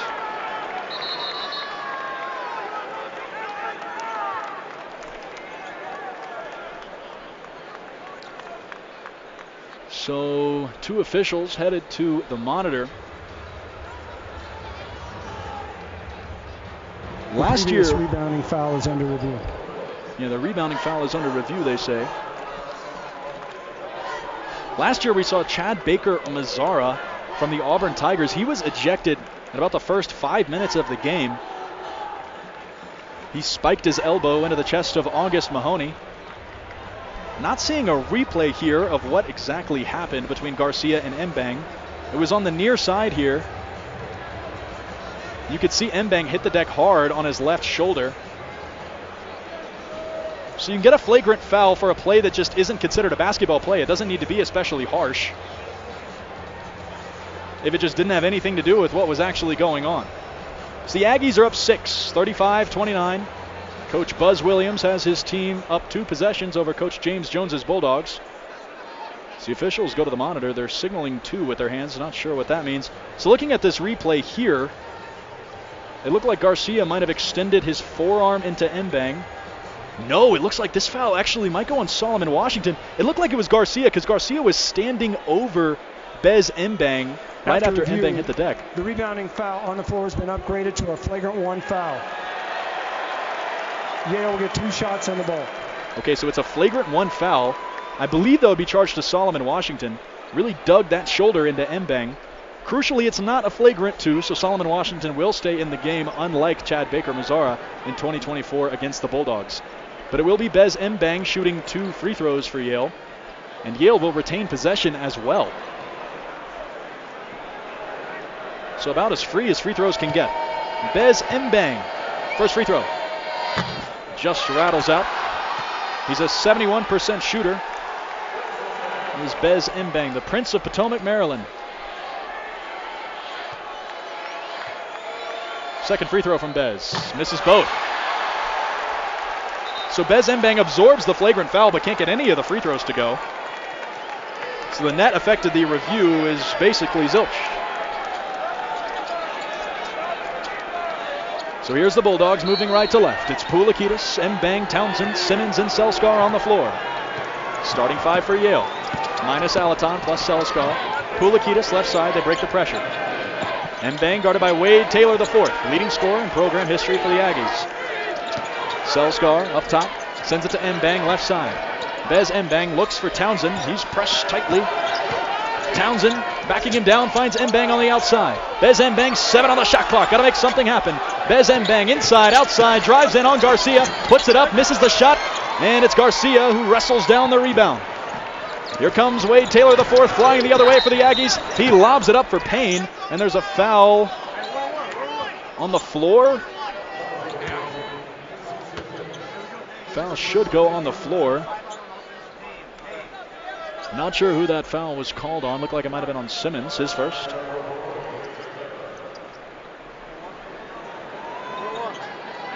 So here's the front end of the 1-and-1. Taylor looked like he was going toward the basket, but he was looking for Solomon Washington on an alley-oop. 2 free throws from Wade Taylor. Misses the first off the 1-and-1, and it's rebounded by Townsend. Wade Taylor IV is an excellent free throw shooter. Couldn't get that one to go. 60 seconds remaining. We eclipse the 1-minute mark here in the first half. Yale down 6, 35-29. Mbang into the paint. Kick out Simmons. Simmons like a gazelle flying in. Kick out Poulikitis for 3. Long. Rebound Selskar. There's a foul on the floor, and it's on Texas A&M on the rebound. It was Wade Taylor IV. And Wade Taylor IV was hunched over, and Isaac Selskar grabbed the rebound, and it was ruled that he was not in a legal position for the rebound. So how many fouls is that on A&M? That's 6. So Selskar will not head to the free throw line. Instead, it will be the Bulldogs. 28 seconds separate shot and game clock, so Yale could go 2 for 1 here with 48 seconds remaining. And it's a turnover from Mbang. He was looking for Simmons. Here comes Hefner the other way. He goes up and jams it home. A rare turnover from Bez Mbang, an unwise decision. And it's Hefner who has the Aggies up 8. Here's Mbang across midcourt, moving right to left. Yale in those Yale navy blue uniforms. Nick Townsend. He's pressed by Obaseki. Townsend spinning one way, spinning the other, goes up with the right hand off the heel of the rim, bounces twice, no good, rebound Garcia. And it's Obaseki with it for the Aggies. He's moving left to right, 13 on the clock. He has a chance to make this the last possession, and Coach Buzz Williams calls a timeout. That's a use it or lose it timeout. So each team with 4 timeouts that they could potentially call in a game, and 1 disappears at halftime. So Coach Buzz Williams uses it to prepare his squad for a final possession with 11.9 seconds remaining in this first half. It's Texas A&M up 37-29 over Yale. A&M has kept up the good shooting, at least inside the arc. They're 16 of 28, but 3 of 10 from beyond the arc. And it's really been Pharrell Payne. He's been the outstanding performer for the Aggies so far. He has 10 points on 5 of 7 shooting. And he's the SEC's most accurate shooter on the season. Shoots 62%. He also draws a lot of fouls. He's second nationally in free throw attempts per game for players with less than 20 minutes per game, although he's just a 57% shooter from the charity stripe. So the crowd is filled in nicely here. Got a Yale crowd behind us here. Of course, have some Michigan gold, or Michigan maize rather, I believe it's called. That's M-A-I-Z-E, like the corn. Also have some A&M people here. See some maroon. Haven't seen much from UC San Diego. UC San Diego playing later against the Michigan Wolverines. Really interesting matchup for UC San Diego. They're one of the best teams in the country at forcing turnovers, and Michigan is one of the sloppiest teams in the country in terms of turning the ball over. We were wondering coming into this game whether it would be Texas A&M using their usual 10-man rotation in a postseason setting. So far, that has proved to be the case. They've actually used 1, 2, 3, 4, 5, and then 6, 7, 8, 9, 10, 11 players so far in this first half, has Coach Buzz Williams and his staff. So a versatile approach, looking to throw bodies at the Yale Bulldogs. Again, Yale playing on only 3 days rest. They played just 4 days ago against the Cornell Big Red in a track meet. Cornell likes to run, and Yale ran right with them. So coming out of the break, 5 on the floor for the Bulldogs. It'll be Poulikitis, that's John Poulikitis, Nick Townsend, Jordan Braithwaite, Isaac Selsgar, and Casey Simmons. Yale back on the floor. They're clapping their hands ready for Texas A&M. And here's the buzzer. Now A&M will have to break their huddle and come back in. John Poulikitis has yet to get it going. He's 2 of 8 from the field, similar to what we saw in the first half against Cornell. Poulikitis has 7. Yale's really going to need him to pick up his pace in the second half if they're going to get back in this one. Yale down 8. It's 37-29, 11.9 seconds remaining. So the Aggies will have a chance for one possession here. And it's Pharrell Payne, C.J. Wilcher, shooter on the floor. Wade Taylor, the 4th. He's out there with Zurich Phelps, who's the inbounder, and Anderson Garcia, the leading rebounder for the Aggies. Here's Wade Taylor, the 4th. He receives the inbound across the court, moving left to right. He's sized up by Braithwaite. Wade Taylor pulls up for 3. Got it. Wade Taylor. Inbound Townsend, and that's the end of the first half. Texas A&M puts an exclamation mark on the end of the first half with a 3-pointer from Wade Taylor, the 4th. He is the leading scorer in program history for the Texas A&M Aggies. He shoots 7.5 threes per game, and he's made 1 here this evening. He's 1 of 4 from beyond the arc, but it's Texas A&M who will carry a double-digit lead into the second half. Yale cut it to as few as 4, but Texas A&M made their last 3 shots in the first half, and Yale is on a 2-minute and 6-second scoring drought. Yale's going to need to pick up the pace. They're only 11 of 27. That's good for 41% shooting in the first half. Texas A&M, on the other hand, 17 of 29, good for 59% from the field. We're going to take a quick break here on the Yale Student Radio Network. When we come back, it's the WYBC X halftime show. I'm Carter DeWeese. Don't go anywhere. We have 20 more minutes of basketball here in the Ball Arena in Denver, Colorado.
Also on all Alexa-enabled devices.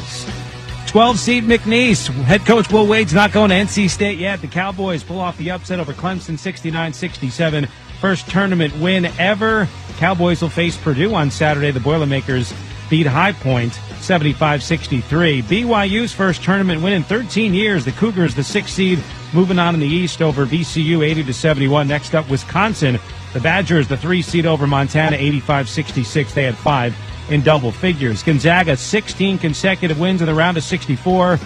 They were up huge early on Georgia, won by 21. They'll face Houston. What a game that'll be on Saturday, as Houston beat SIU Edwardsville convincingly. Top seed Auburn, tough first half, but the Tigers pulled away late before halftime, beat Alabama State by 20. They'll take on Creighton on Saturday. The Blue Jays were up 20 in the first half and held off Louisville 89-75.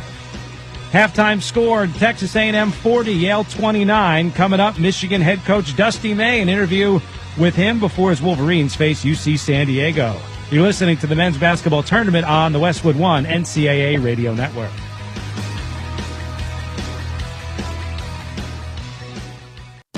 Workdays can be unpredictable, but your workwear shouldn't be.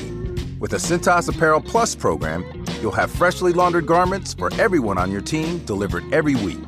Cintas has workwear for just about any job imaginable, with high-performance fabrics and an uncompromising fit that stretches and moves with you. Don't leave looking and feeling good to chance. Visit Cintas.com. Oh, I'm ready! And get ready for the workday. Welcome to Staples. I hear Staples prints it all for any business? You bet, and we'll beat any print quote. So if I had a pizza place... Staples can print signs, menus, pizza boxes. A landscaping business? Oh, we can print yard signs, t-shirts, brochures. How about a pizza/landscaping business? I'll call it Dough and Mo. I like it. Right now at Staples, get up to $250 off your print purchase. Ends 4/5 exclusions apply. Visit staples.com/print for offer details. Price match guarantee valid in store and staples.com/print. Visit staples.com/price match for details. Without maintenance teams behind the scenes, everything stops. Even the game. Lights, broadcast equipment, cooling. You ensure the assets that matter most work. MaintainX was built for professionals like you. A modern maintenance app that helps manage work orders, schedule maintenance, and track inventory. So keep the madness on the court, not in your operations. Try MaintainX free at maintainx.com/MVP. That's maintain in the letter X.com/MVP. And that is why many of the greatest feats of fandom require you to be on your feet. Any questions? Professor, NCAA men's basketball is back. Are we ready? You prepared to show up, show out, give it 110 from tip to the final buzzer? Oh, you're ready. March Madness. Attendance is encouraged. Passion is mandatory. Buy your seats today at ncaa.com/MVB tickets. Progressive understands that bond between you and your boat. But imagine if something happened to it. Without the boat, you're just Tina with too much boat knowledge. Sure, it's helpful on the water, but with no boat, you're someone who talks way too much about knots, and no one cares what a jib is anyway. Boat Tina could get away with it because she has a boat. So make sure your boat is insured. Get Progressive, America's #1 boat insurer, and then go back to being you, Tina, who owns a boat. Progressive Casualty Insurance Company and Affiliates, #1 rating based on boat market share data from ratefilings.com. Welcome back to the Straight Talk Wireless Studios here in Los Angeles. I'm Brad Heller. Need more data so you can stream your jam mix on loop? Switch to Straight Talk and get real unlimited data on a reliable 5G network. Straight Talk, available at Walmart or straighttalk.com. Texas A&M up 11 at the half on Yale, 40-29 in Denver. The final game of the night at Ball Arena, that's going to be the 5-12 matchup in the South. Michigan and Big West champion UC San Diego. Not only are the Tritons dancing for the very first time, they're also the hottest team in the country. 15 straight wins, 30-4 overall. They're going to got a Michigan team that ended the regular season on a 3-game losing streak, only to win 3 games in 3 days at the Big Ten tournament. Here's Wolverines head coach Dusty May with our Austin Crozier. Coach, your first year at Michigan, you come in second place in the regular season, you win the Big Ten tournament. What does this mean to you and to your program? Well, it shows that for us to recruit at the level we need to and continue to build, that we had to show something that we could compete at this level and whatnot. And so we laid a foundation. We felt like we needed to be good in year one so we'd have something to sell. And so this has been a great foundation going forward. We're probably a little bit ahead of schedule from what we anticipated, but that's a testament to the players and how they bought into each other. Vlad Golden, a guy that you had at FAU, huge part of your Final Four team. When you recruited him and brought him in, now he's a first-team All-Big Ten player, MVP of the tournament. Did you think that he had this type of a ceiling and could get to this level? When you look at the games we played against Power 5 schools the last couple of years, Vlad usually outperformed those teams and those guys. So we were confident. The interesting part is there really was no recruitment process with Vlad. It was basically, if I'm not in the NBA, I'm going where you are. So that's a nice starting point. And even in the recruiting process of trying to go get other guys, when you let them know that you have about a 99% chance of Vlad Golden joining you, and when you research Vlad, the first thing that comes up is how unselfish and how great of a teammate he is. So that was a really nice starting point for us to build the class around. Coach, shifting gears, looking to the game tonight, UCSD, you've had the opportunity to look at them on film. What are things about their team that intrigue you, and what do you need to do to get the win? I couldn't be more impressed with their activity on the basketball. They challenge and contest every single pass, every dribble. If you turn your head, their instincts are great going for the ball. And so for whatever they're on defense, 20 minutes of the game, they're playing aggressive defense against the ball. And when you're bigger and you're not quite as fast as teams you've had in the past, you have to find different ways to play over the top. So we're going to have to be sure with the basketball, and then offensively, their spacing, their pace. They look like a bunch of 32-year-old former high-level players playing at the Y. They know how to hoop. They know how to play off of each other. And it's been fun to watch them because of they're easy to watch because of the way they play the game. That is Michigan head coach Dusty Mayweather. Austin Crozier. His Wolverines will face UC San Diego, 5-12 matchup in the South, the final game of the night in Denver. Quick score update. Arkansas, 7-0 run to start the second half. The Razorbacks up 10 on Kansas, 54-44. You can hear that one on the brand new Westwood One Sports app. Halftime at Ball Arena, Texas A&M leads Yale 40-29. We'll take a break. We will rejoin Austin and Kevin Kugler after this. From the Westwood One NCAA Radio Network, this is the men's basketball tournament. I was in the hospital with my son for 18 months. When he got injured, I wasn't prepared, but I knew I had to be strong. When I was told about John's injury, I was in complete shock. I just remember rushing into his room and giving him a big hug and letting him know I was there. These veterans and families are just a few of the heroes we serve at Homes for Our Troops. For thousands of severely injured veterans, everyday life is filled with barriers. It was really the little things throughout the house. Counters that you can't roll up to. How to drag my wheelchair down steps. I want to help, but he is so determined. At Homes for Our Troops, we build specially adapted custom homes with features like wheelchair access, roll-in showers, and automatic door openers that allow them to function independently and focus on their recovery and family. This house is freedom. It's hope. It's a new beginning. This house has given me my family back. To learn more, visit hfotusa.org. Donors choose. Support a classroom. Build a future. Did you know that every year, public school teachers spend nearly $500 of their own money for student supplies? Let's do the math. That comes out to over $1.2 billion a year. And that's just not right. At Donors Choose, we want students and teachers to have the tools they need for a great education. And now, more than ever, they need your help. Here's what you can do. Go to DonorsChoose.org and choose from teachers' requests that support reading, math, science, history, and more. Once the request is funded, we'll take care of shipping everything directly to the teacher. It's that easy. You'll receive thank you letters and photos from students and teachers and a report of how every dollar was spent. Teachers' needs have never been greater. Learn more at DonorsChoose.org. Donors Choose. Support a classroom. Build a future. Furnished by Donors Choose.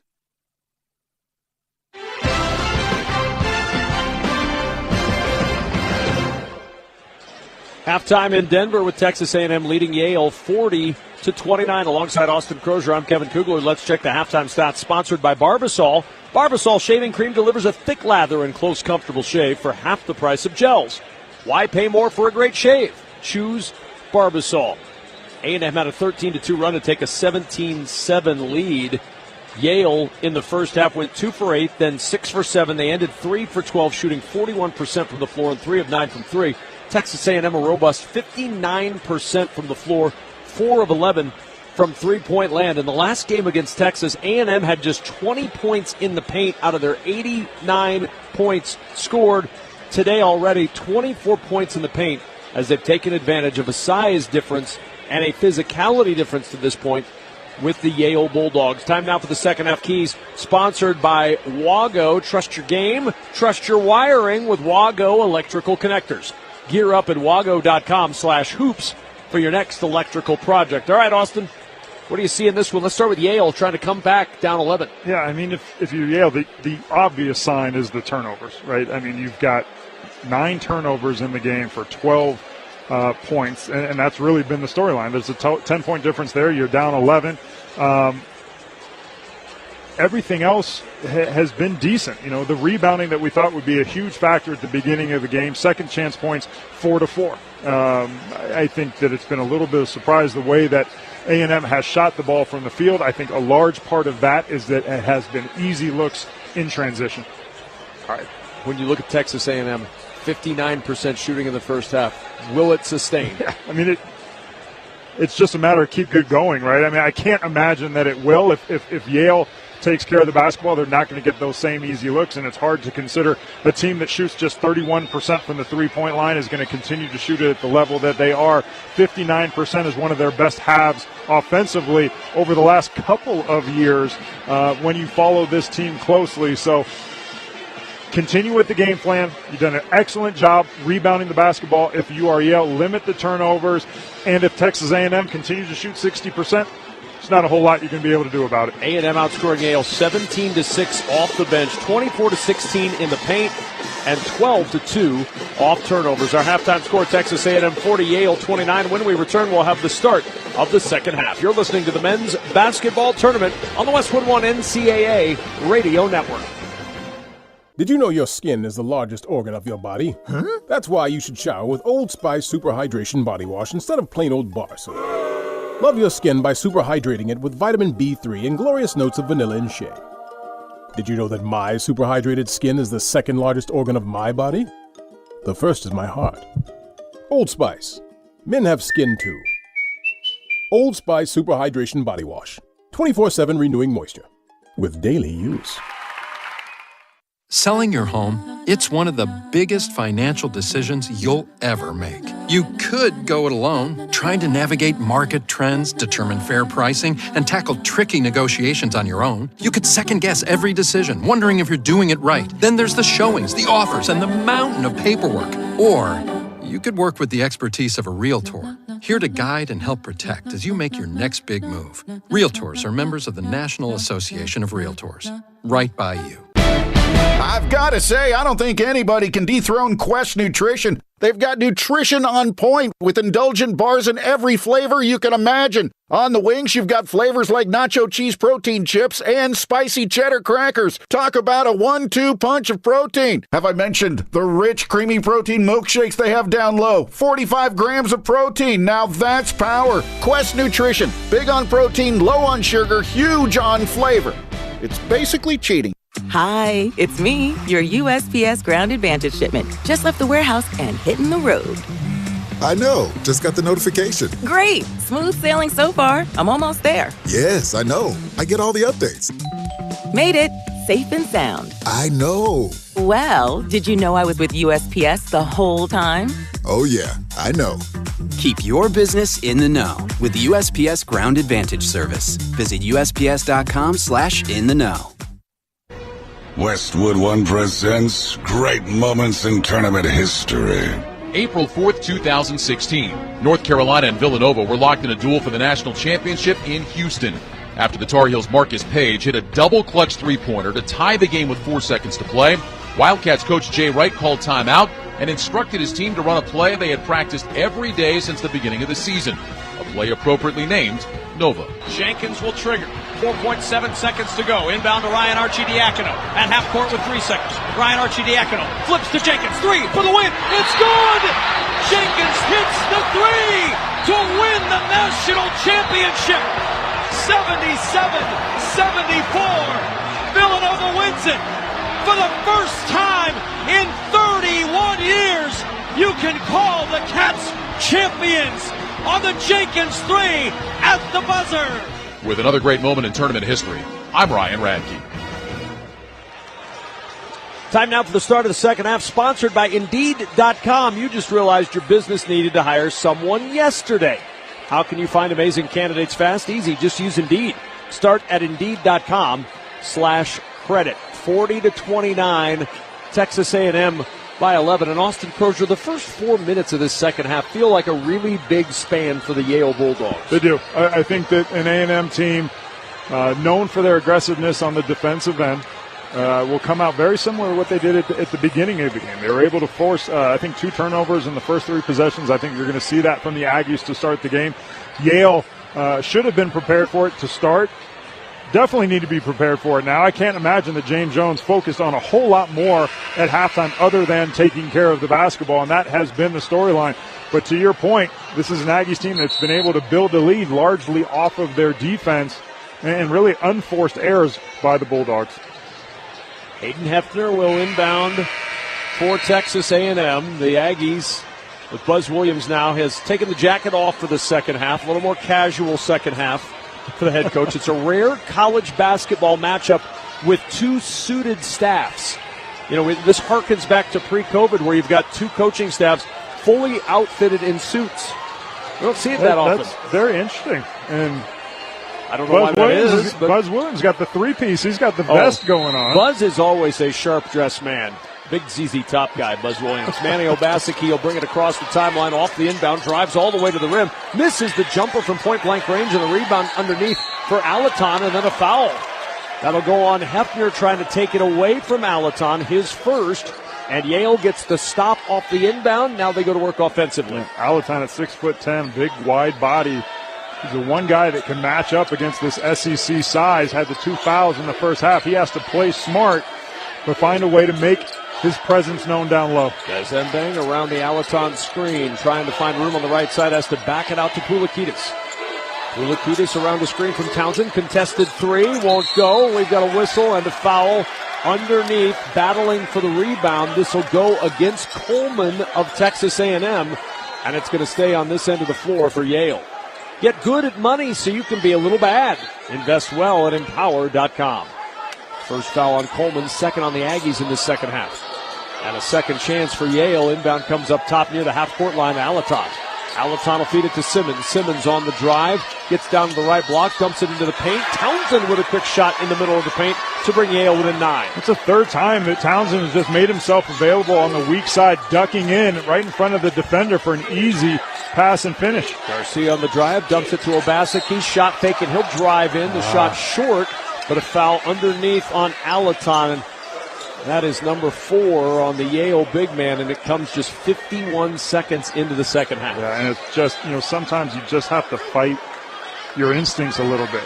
I think when you're playing a little bit passive, you're late to get there, and then you reach with your hand.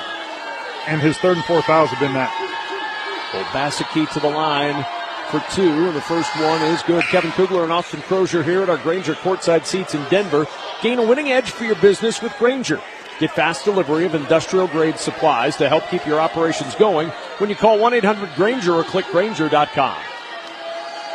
41-31, Texas A&M. Obaseki's second free throw is good. And back to the 11-point lead. Just a minute gone by here in the second half.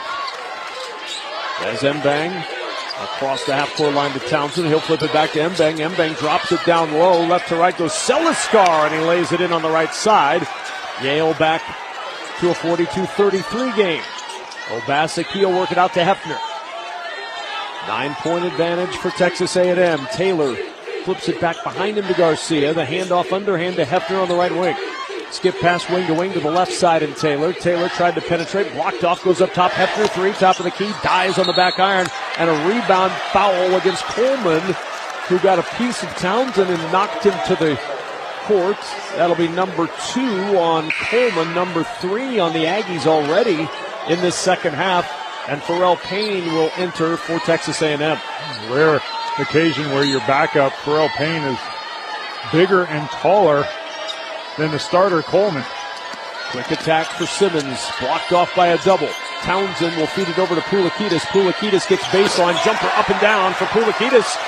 And Yale within 7, 42-35. Poulikitis has a great pull-up game. We've seen it from the three-point line. You see it coming off the screens also.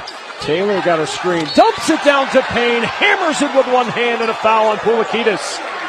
Payne with 12 points in this ball game. He averages 9 a game, and he'll go to the line for one more. And that's a little bit of the byproduct of Alatam being out of the game. Poulikitis a little late in helping the helper on that weak side.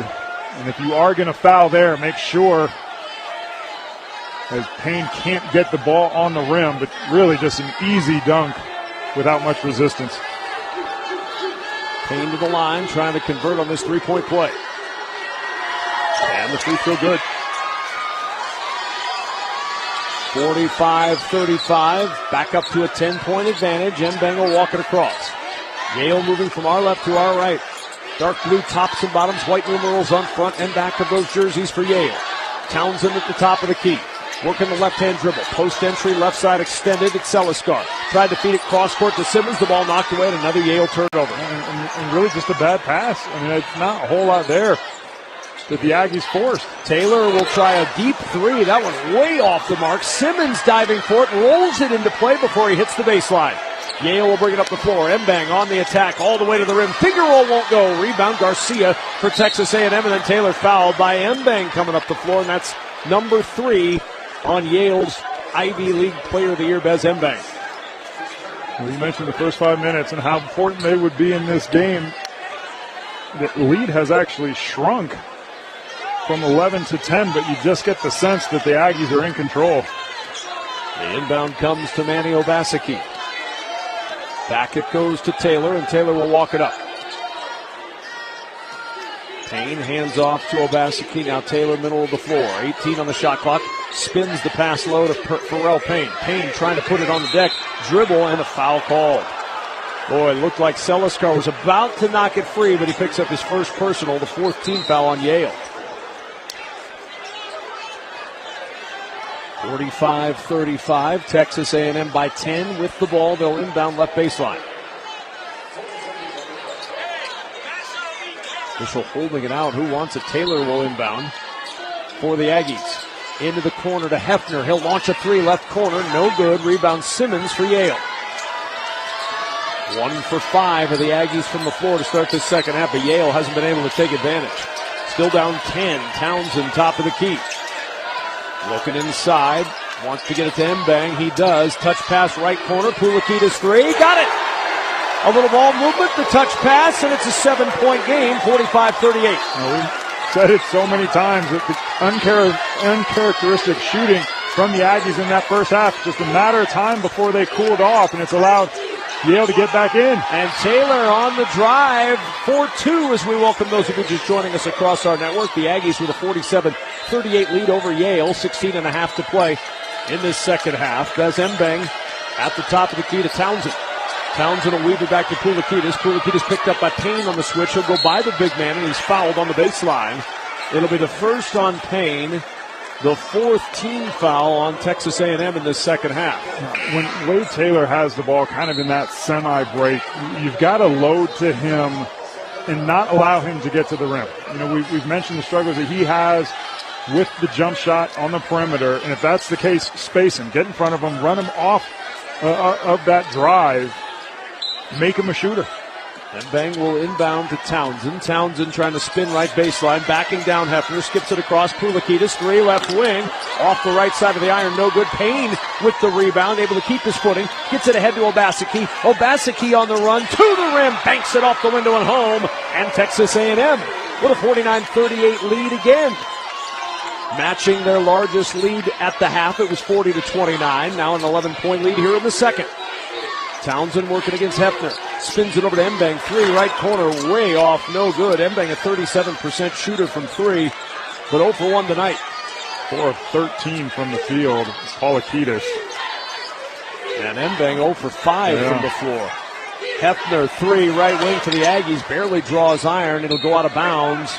It'll belong to Yale. 15:33 to play in this one. And a timeout on the floor. It was 11 at the half. It's 11, 4.5 minutes in to the second half. And a timeout on the court sponsored by Progressive Insurance. You could save big when you bundle your auto, home, motorcycle, RV, or boat. Visit Progressive.com. From the Westwood One NCAA Radio Network, this is the men's basketball tournament.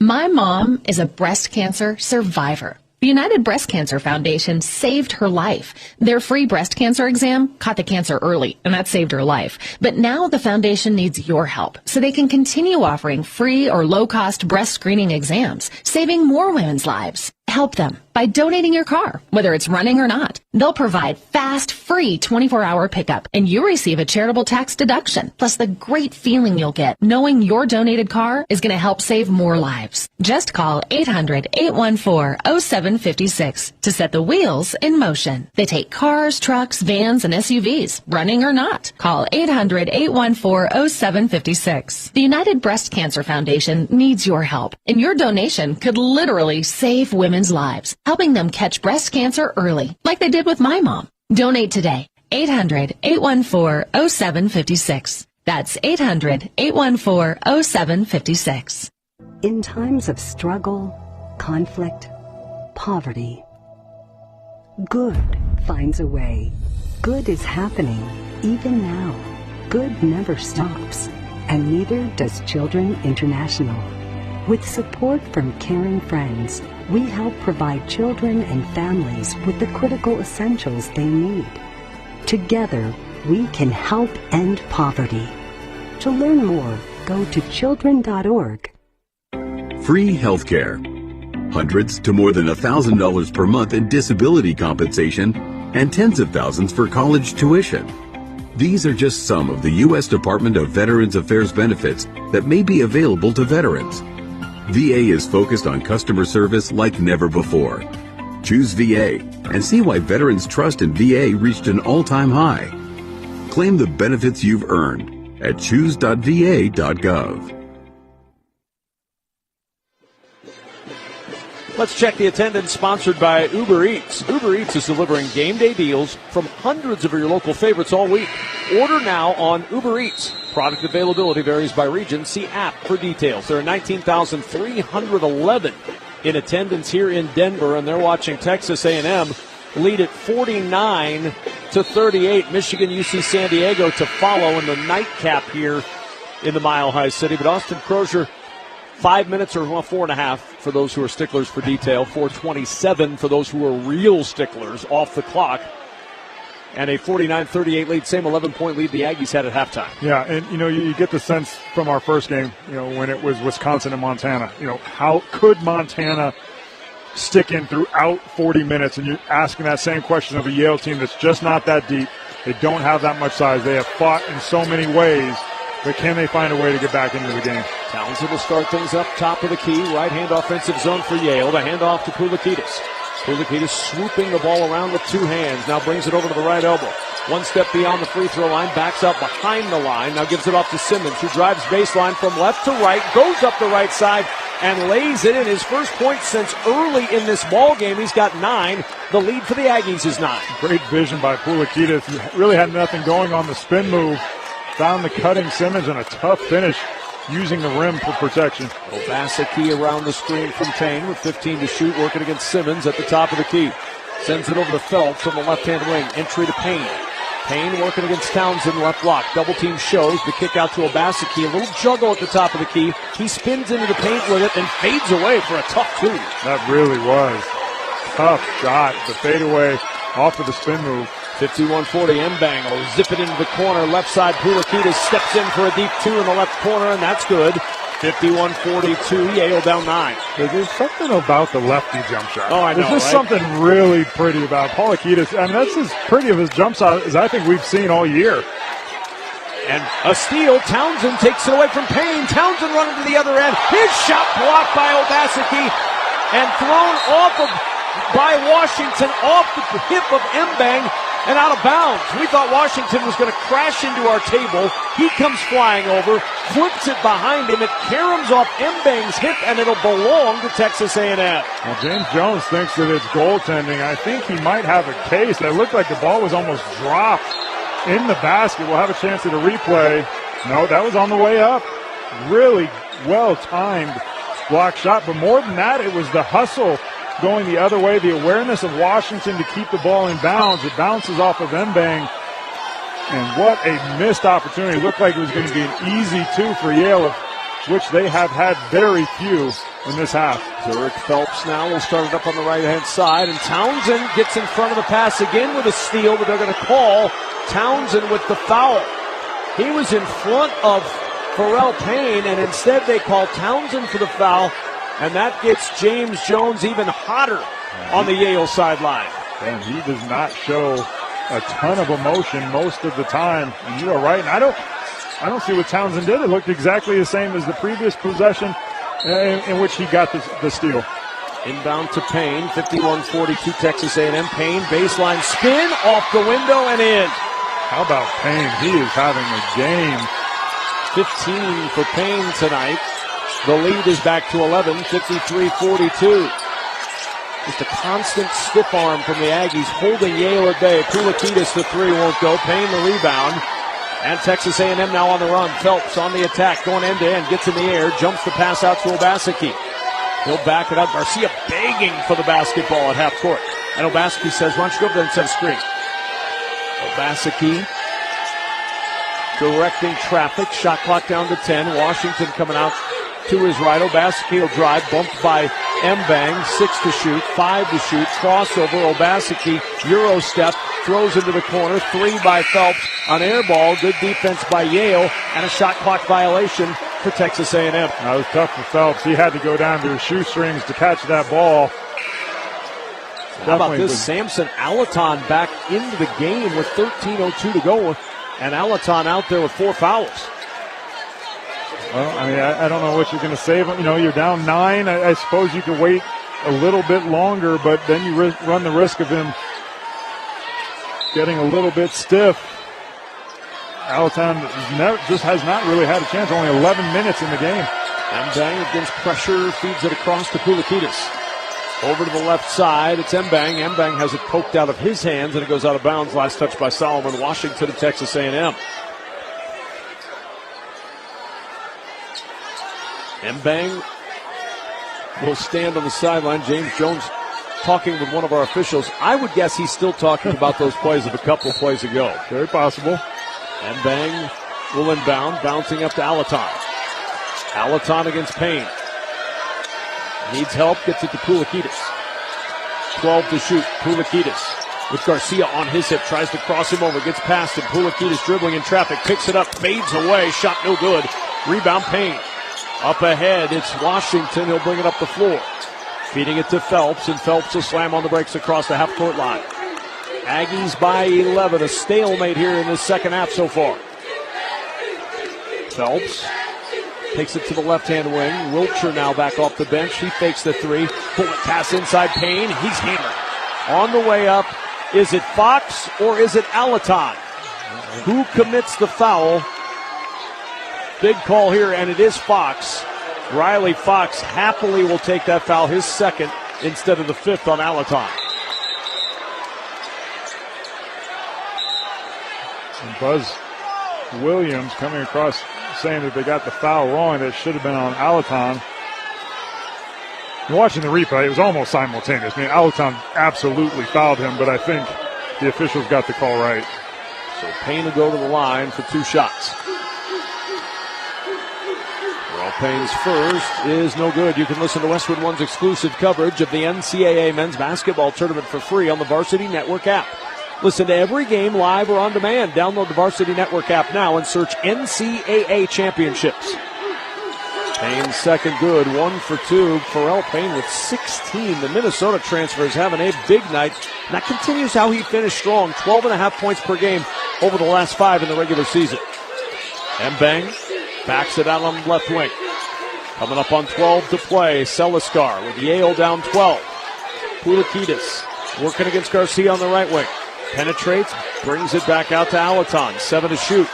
Here's Mbang popping out on the right wing against Wilcher. Goes past Wilcher, kicks it into the left corner. Riley Fox for 3, got it.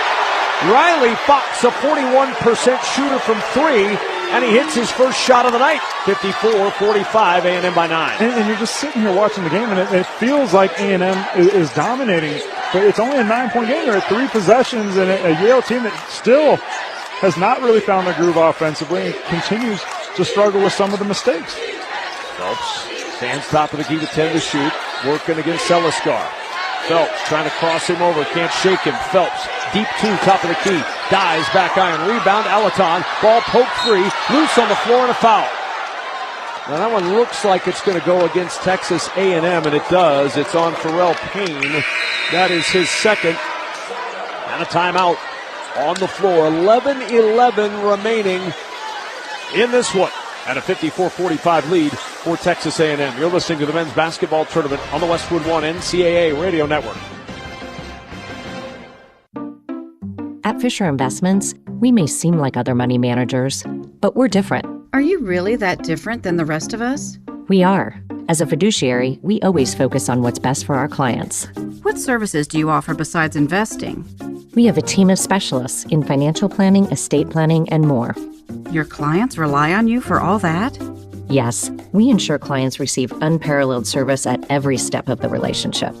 Okay, but you still sell commission-based products, right? No, because we believe that's a conflict of interest. We prioritize service over sales goals. So, then how do your fees work?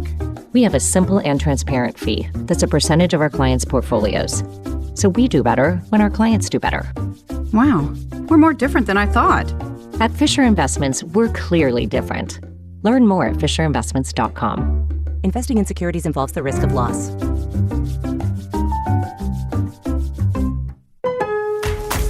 Lowe's knows what makes SpringFest savings even better are member-only doorbuster deals. Right now, rewards members can save $40 on an Allen & Roth Chesler Gold faucet. Was $99, now $59. Plus, save $110 on a Cobalt 40-volt battery trimmer and blower combo kit. Was $279, now $169. Lowe's, we help, you save. Valid through 3/24 while supplies last. Program subject to terms and conditions. Details at lowes.com/terms. Subject to change. Ball above all. Am I right, y'all? Any questions? Professor, NCAA Division I women's basketball is back. Are we ready? You prepared to get loud? Rep your squad? Get your players hyped up to go all the way to the ship? Oh, you're ready. March Madness. Attendance is encouraged. Passion is mandatory. Buy your seats today at ncaa.com/WBB tickets. Let's pause 10 seconds for station identification. This is the Westwood One NCAA Radio Network, your home for the national championships.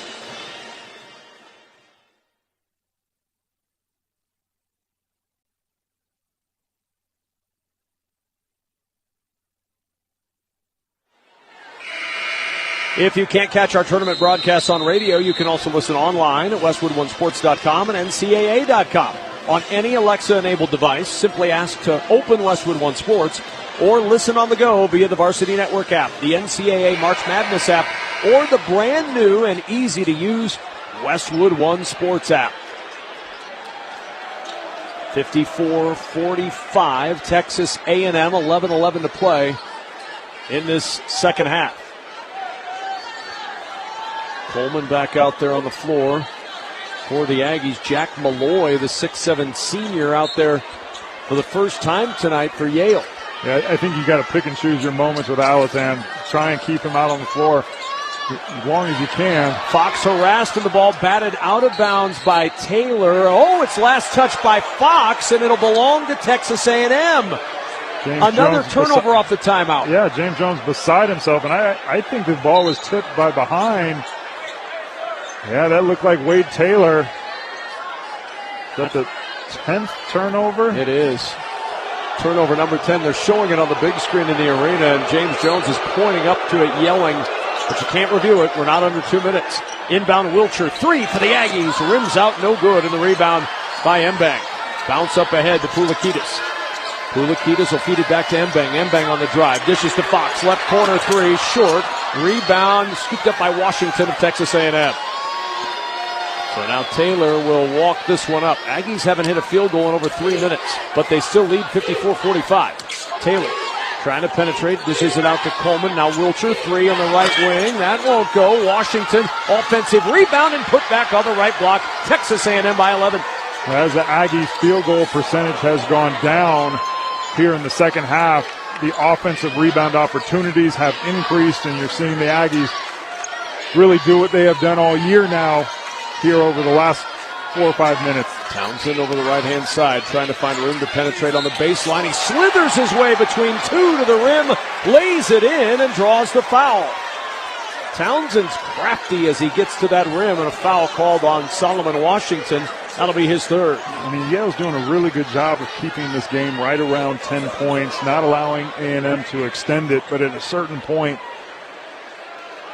you know, you got to finish defensive stops with possessions. You can't turn the basketball over, or you're just going to continue with this lead of roughly 10 points. Townsend misses the free throw. It stays 56-47, Texas A&M. Taylor walking it up as we slide under 10 minutes to play in this one. Taylor on the drive, all the way to the rim, goes right down the right side of the lane and lays it in. Garcia might have illegally screened Townsend there on the weak side. Either way, way too easy. There's Fox, three right corner, got it. Good find from Mbang, skipped it from left to right, and in the corner, Fox hits his second three of the night, 58-50 Aggies. Taylor will walk it up again. Texas A&M content to take a little bit of a slower pace right now. Taylor stacked behind Coleman at the top of the key, and Taylor barreling into Mbang, and Mbang called for the block. That's his fourth.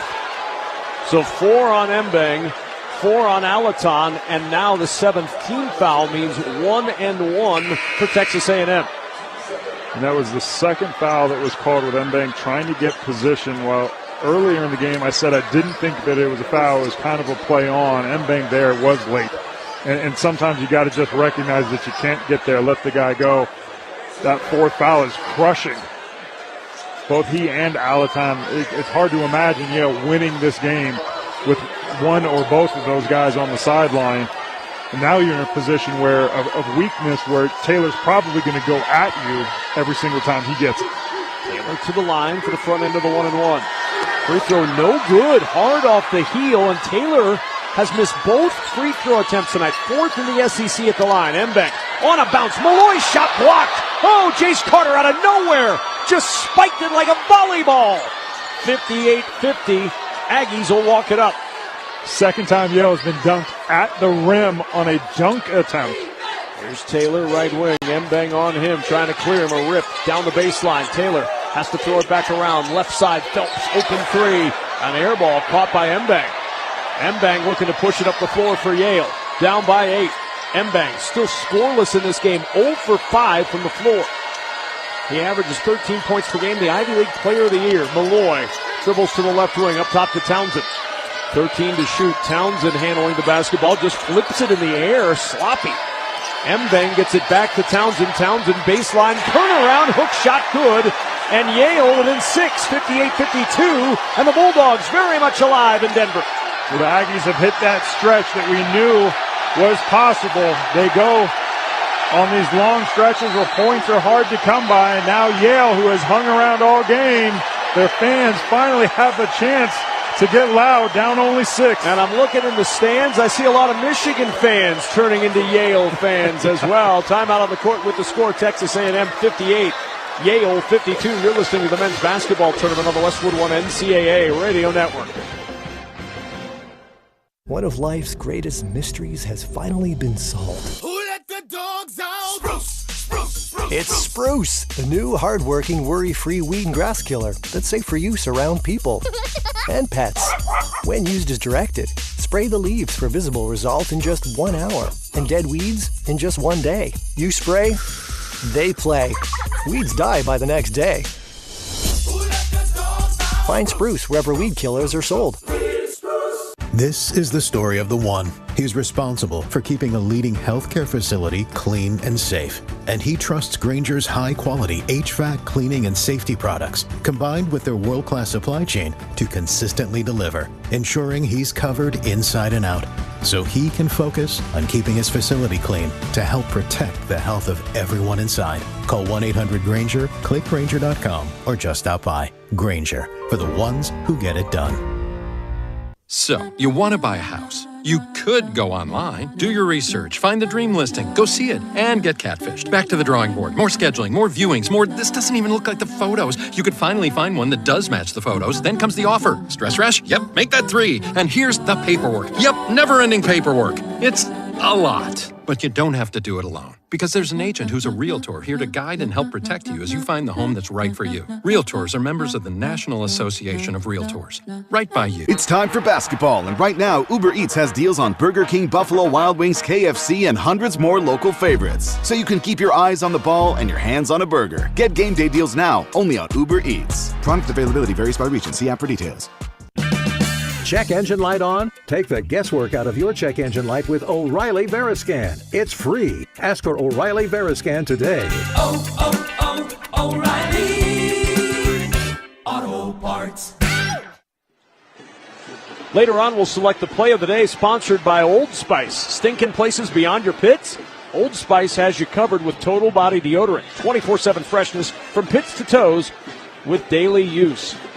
Yale creeping back into this game. Austin Crozier, a 58-52 lead for Texas A&M. Still 8:20 to go. And this is without any contribution at all from Bez Mbang, who's 0 for 5 from the floor. Does have 8 rebounds and 8 assists.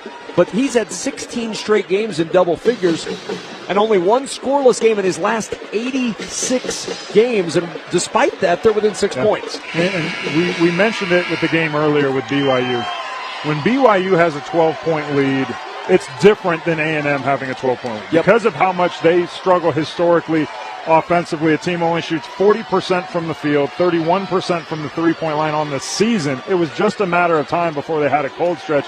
It was just a matter if Yale could keep the lead close until it happened, and now that's exactly where we are. Here's Taylor off the inbound for the Aggies in the left-hand offensive zone. Taylor now moving over to the right-hand wing. Deep 3 for Taylor is short. Rebound loose. Townsend's got it for Yale. It's just not a good shot from Taylor.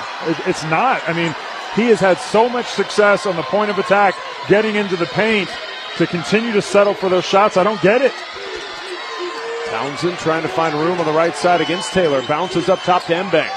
11 to shoot. Mbang loose with the dribble, drops it to Townsend. Baseline jumper, rattles off, no good. Rebound by Garcia for Texas A&M. Long outlet pass ahead to Phelps, and Zurich Phelps will slam on the brakes. Taylor 5 of 11, but 1 of 6 from 3, and he holds the basketball on his right hip, standing at half court on the March Madness logo. 15 to shoot, chest pass over to Carter. 3 on the left wing is good. Jace Carter with a 3, his first of the night, and a big bucket for the Aggies, breaking a 2-minute and 15-second scoring drought. 61-52 Texas A&M. Here's Simmons, penetrates, drives right to left. His shot blocked at the rim by Garcia. Cradled by Taylor. The Aggies give a high five. Taylor high-fiving Garcia as they walk up the floor. We should have kept a tracker of the types of shots Yale has that would have worked against the Ivy League teams, but just don't work against the SEC. At least 3 in my mind right now. Yeah. Phelps, jab step, 3, right side, off the side iron, no good. Offensive rebound, put back up and in by Jace Carter. And just like that, the stiff arm delivered again by the Aggies. 63-52, they lead by 11. Pressure applied, they're waiting to trap the skip across to Simmons. If Yale's got an answer, they better find it. 6.5 to play in this one. Down 11 again. That's right where they were at halftime, and we've got a whistle and a stoppage in play. Is there a clock issue? I think so.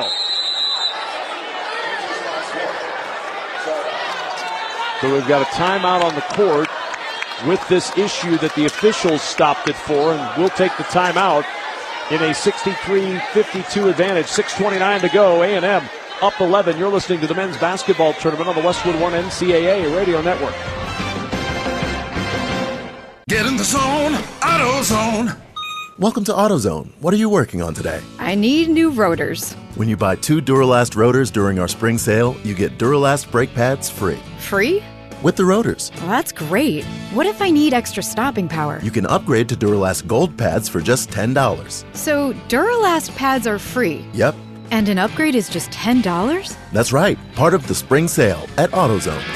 Get in the zone, AutoZone. Restrictions apply. Workdays can be unpredictable, but your workwear shouldn't be.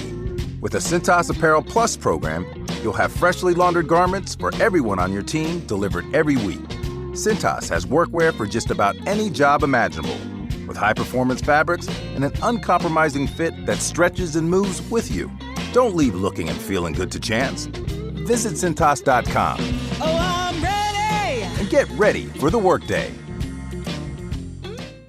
In the face of uncertainty, some things remain steady, like the Cummins 2027 X15, built on 25 plus years of experience and delivering up to 4% better fuel efficiency in a weight-neutral system. The X15 gives you the strength to move forward fearlessly and confidence that no matter the obstacle, you can and will rise above it. The 2027 X15, forever rising.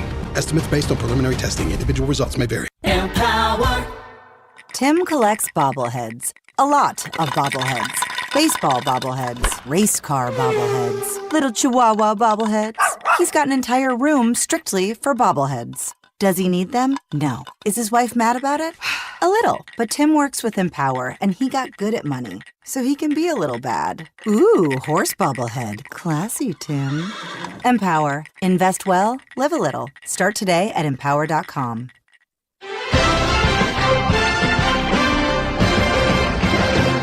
Brad Heller back in our Westwood One studios. Time now for a tournament bracket update sponsored by Green Gobbler. Green Gobbler, the only clog dissolver you need. It's bleach-free, safe for your pipes, and it works. Green Gobbler, let the gobbler get it. Set up for a great finish between Arkansas and Kansas. 10 lead changes.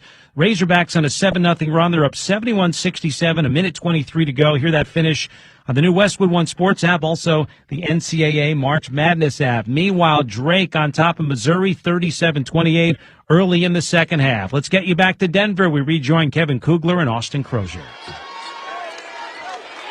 That timeout was a coach's box warning. Buzz Williams out of the coach's box, and the warning called to stop play. Inbound coming for Yale, and a zip from Mbang down to Townsend on the right block. He muscles it up through traffic. The shot won't go, but a foul. What a pass by Mbang. I don't know if that was the intentional line for that pass. He zipped that in there, and now Townsend will go to the line for 2 free throws tonight. 0 for 1 at the line for Townsend, a normally 76% free throw shooter. First one is no good. Kevin Kugler and Austin Crozier here at our Grainger courtside seats in Denver. Stay on top of your game with Grainger. Get the industrial-grade products right when you need them to help your business move forward when you call 1-800-GRAINGER or click Grainger.com. Townsend missed them both. 0 for 3 at the line. And another opportunity lost for Yale, down 11, 63-52. Taylor will walk this one up for Texas A&M. Taylor explodes, skips it into the left corner. Obaseki there, holds the basketball, enters it to Payne. Double team comes, shows in the left block. Back it goes to Obaseki. 10 to shoot as he dribbles middle of the floor. Obaseki with a right-hand dribble. Around a Payne screen, drives down the right side of the lane, gets into traffic. Payne grabs the loose ball, and he throws it down with one hand. He's got 18. Here's Mbang quickly up the floor for Yale. Wraparound pass, Alaton, layup, no good. Rebound, Carter for Texas A&M. Another point-blank shot missed. Taylor on the drive. He's fouled on the floor before the shot. It'll be a reach-in foul against Yale before he took it to the rim to score. Seliskar checking in after the personal foul against Townsend, his third. Should Yale go on to lose this game, there are so many things that they are going to beat themselves up over. Missed free throws, dunks that were blocked, missed layups right at the rim, turnovers, in that first half. And for it to only be a 13-point game, you factor in A&M the way that they're shooting it and how much more it could have been and the opportunities. But the time right here. Robinhood Gold gets you a 3% boost on annual IRA contributions. The new gold standard is here. Sign up at Robinhood.com/gold. Largest lead of the night for Texas A&M. Yale 6 of 14 on layups, 1 of 2 on dunks tonight. Man, that's a lot of points you've left at the rim. Both free throws are good, and now 15 points the lead for Texas A&M. Mbang on the drive. He's bumped by Carter on his way down the right side of the lane. And that'll send Mbang to the line where he'll have a chance to score his first points of the night. He's 0 for 2 at the stripe this evening. And this second half, I think the first half was a little uncharacteristic of A&M, the way that they were really consistently good offensively. But in the second half is kind of who they are. You know, they went on a stretch where they struggled, allowed Yale back into the game. But it was a 6-point game, and all of a sudden it ballooned up to 15, and that's what they can do when they force you over, when they're getting the offensive rebounds and the putbacks, they're getting out in transition. This is a team that can score a lot of points in a short period of time. Free throw good, stopping that 9-0 run to balloon the lead. Mbang with his first point of the night. Now he has 2. And it's 67-54. Aggies still with a comfortable 13-point lead. It'll be Garcia who stands across the timeline with the basketball. One dribble to his left, hands to Obaseki, and now back to Taylor. 5:25 to play in this one. Taylor wiping the soles of his shoes, adjusts his wristband, holds the basketball at his waist, 10 to shoot, calls out a screen for Payne. Payne sets that screen. Taylor skips it over to the right corner. Carter, open 3. That won't go. Rebound, offensive for Payne. And a new 20 seconds for the Aggies. Crushing. You know, and they, again, number 1 team in the entire country at 16 a game. Obaseki lost the handle on the basketball. Poulikitis comes up with it, and then a foul is going to be called on Obaseki. He reached out and chopped the ankle of Poulikitis and will march to the other end for a 1-and-1 for Poulikitis. Yale hasn't hit a field goal in the last 3:38. Just an absolutely terrible time to go ice cold. March Madness is coming to a court near you. Experience it live as the nation's best college basketball teams compete for a chance to cut down the nets. Secure your seats today at ncaa.com/MBB tickets. John Poulikitis toeing the free throw line with 4:58 to go and a 67-54 lead for the Aggies. Front end of the 1-and-1 is good, and Poulikitis, who's got 15, will get the bonus. I haven't seen Yale really look to trap or speed the Aggies up. Not that the Aggies are walking it up, but you wonder at what point you do need to look to trap. You do need to look to force turnovers.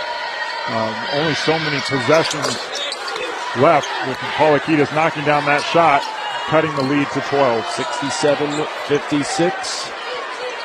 Aggies by 11 with those 2 free throws. And then a turnover. Carter and Taylor playing 2-man game in the backcourt. Taylor moved up and Carter threw it back, and he threw it out of bounds. And an unforced error by A&M. And, you know, you just get the sense watching this Aggies team, they don't win a lot of games by 20 points. You know, the offense and what it is. So that tells me that Yale is going to have chances down the stretch here, but the margin for error is getting much smaller and smaller. Mbang will stand with the basketball across half court, feeds it over to Simmons. Back it comes to Mbang. 11 to shoot around the screen, zips it into the traffic, and he turns it over. Garcia with the intercept of the Mbang pass. And another Yale cough-up. Taylor puts his palm down, says slow down, calm down. We're up, we're in control. Taylor will bring it over to the right side. Barking out his instructions all the way as Taylor drives past Simmons to the rim for 2. And that's the athleticism. You know, just one-on-one, a pure isolation, and he's able to get to the rim for a layup. The weak side super late coming across, and the Aggies now showing a 2-3 zone. Poulikitis will shoot over that zone. Left corner 3 is good, and a timeout called by Yale. James Jones will use one of his 3 timeouts in a 10-point game, 69-59, still 4:02 to go, and a timeout in Denver. You're listening to the men's basketball tournament on the Westwood One NCAA Radio Network. Welcome to AutoZone. What are you working on today? My car is making this noise. Sometimes it's like doot doot, and sometimes it's like grrr. Do you have a dash light on? Oh, yeah.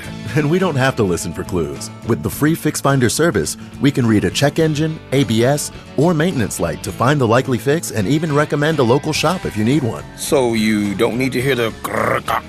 Not with Fix Finder. Free at every AutoZone. Get in the zone, AutoZone. Restrictions apply. Your business needed to hire someone yesterday. How can you find amazing candidates fast? Easy. Just use Indeed. With Indeed Sponsored Jobs, your post jumps to the top of the page for relevant candidates, so you can reach the people you want faster. According to Indeed data, sponsored jobs posted directly on Indeed have 45% more applications than non-sponsored jobs. Plus, with Indeed Sponsored Jobs, there are no monthly subscriptions, and you only pay for results. Start at Indeed.com/credit. Pro Savings Days are back at Lowe's with limited time savings on the supplies pros need. Get up to 40% off select major appliances. Plus, save an additional $100 on every $1,000 you spend on select major appliances. And don't miss your chance to activate and earn 3 times the points on select DeWalt and Klein tools. Lowe's, we help, you save. Valid through 3/28. Selection varies by location. While supplies last. See associate or Lowe's.com for more details on qualifying items. Taxes was taxing. Now taxes is relaxing when you file for free. I can file for free? TurboTax Free Edition. Roughly 37% of filers qualify. Simple Form 1040 returns only. See if you qualify at turbotax.com/free. I can file for free.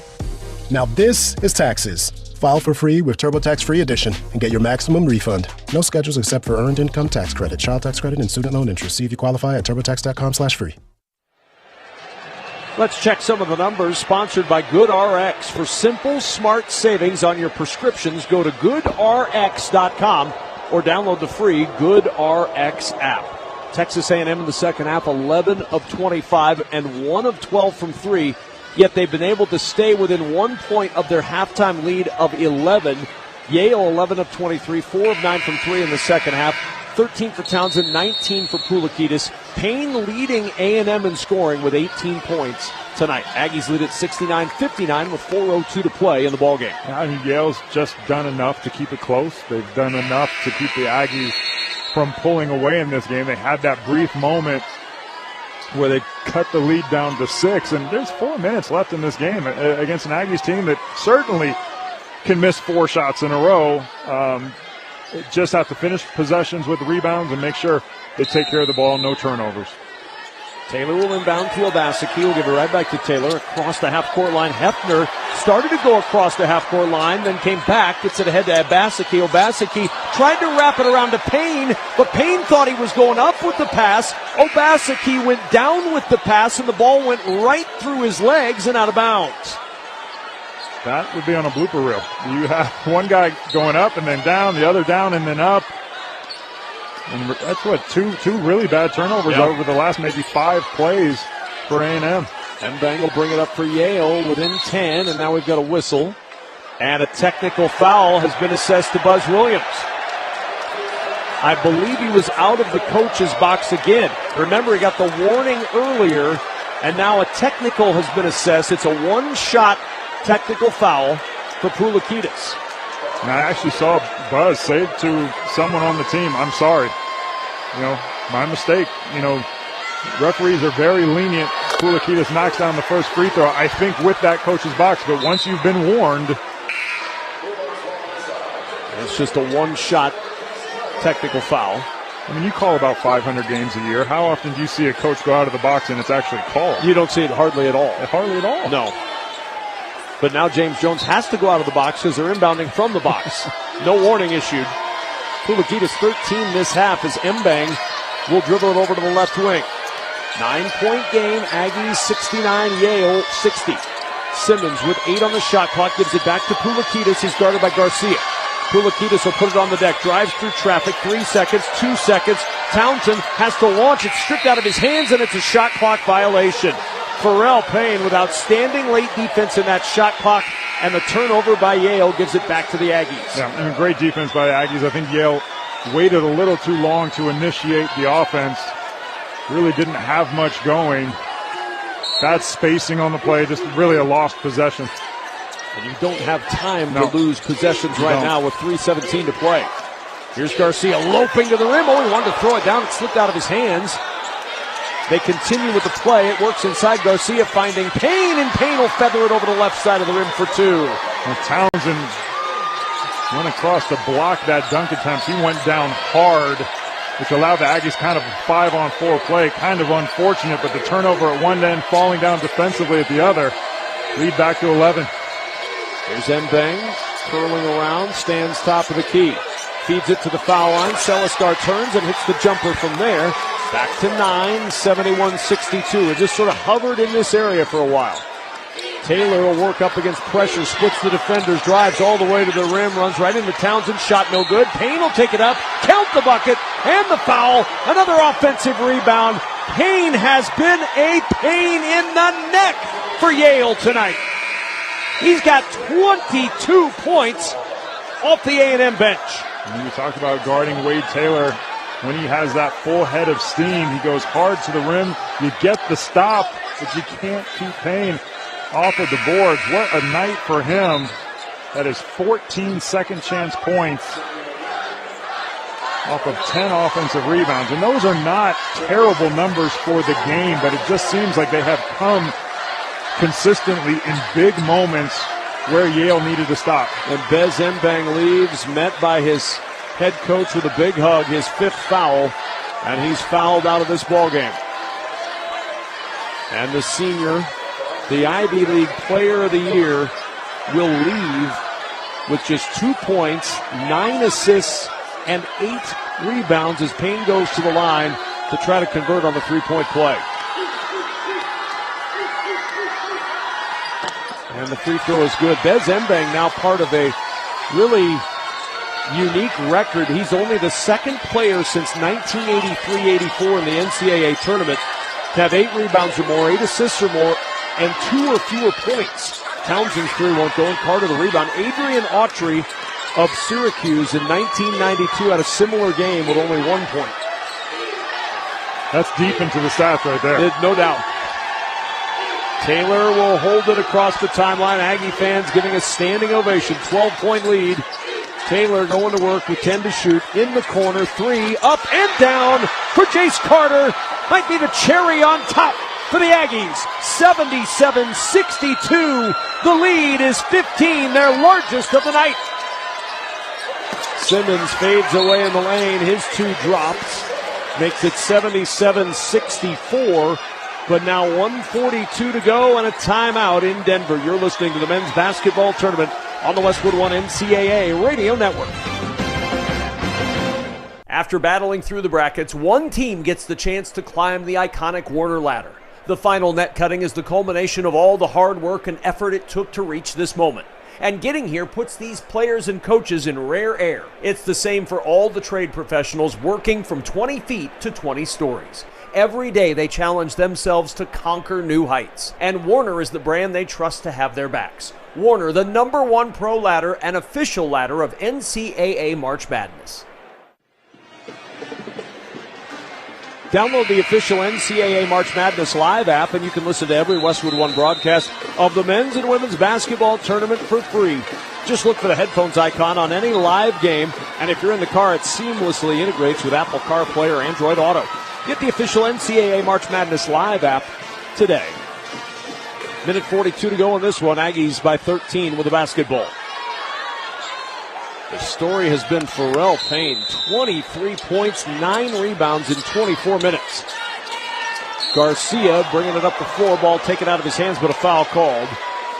It'll go against Yale. May have been Nick Townsend who picked up that personal. If it is, it's his 4th. No, they give it to Celestar. And for Celestar, his 1st. Either way, we march to the other end for 2 free throws for Texas A&M.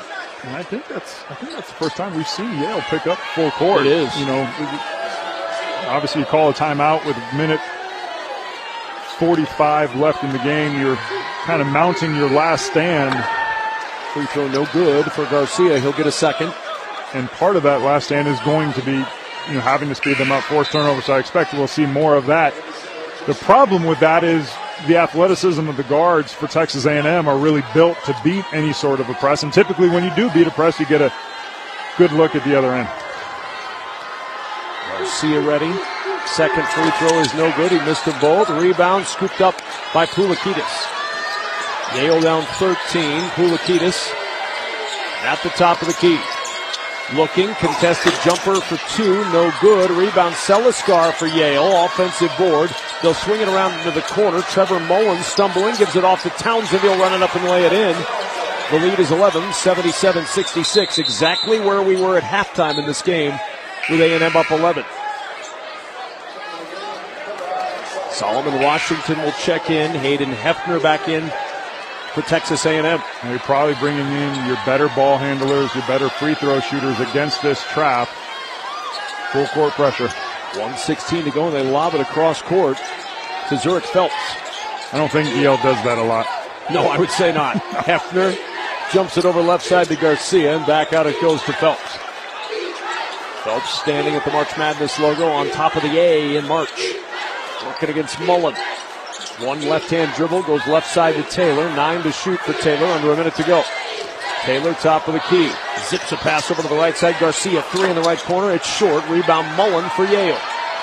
Down 11. Mullen looking up the floor with 44 seconds to go. Seliskar walks into a 3, top of the key. That's off. Rebound for Pharrell Payne, and a double-double for Pharrell Payne.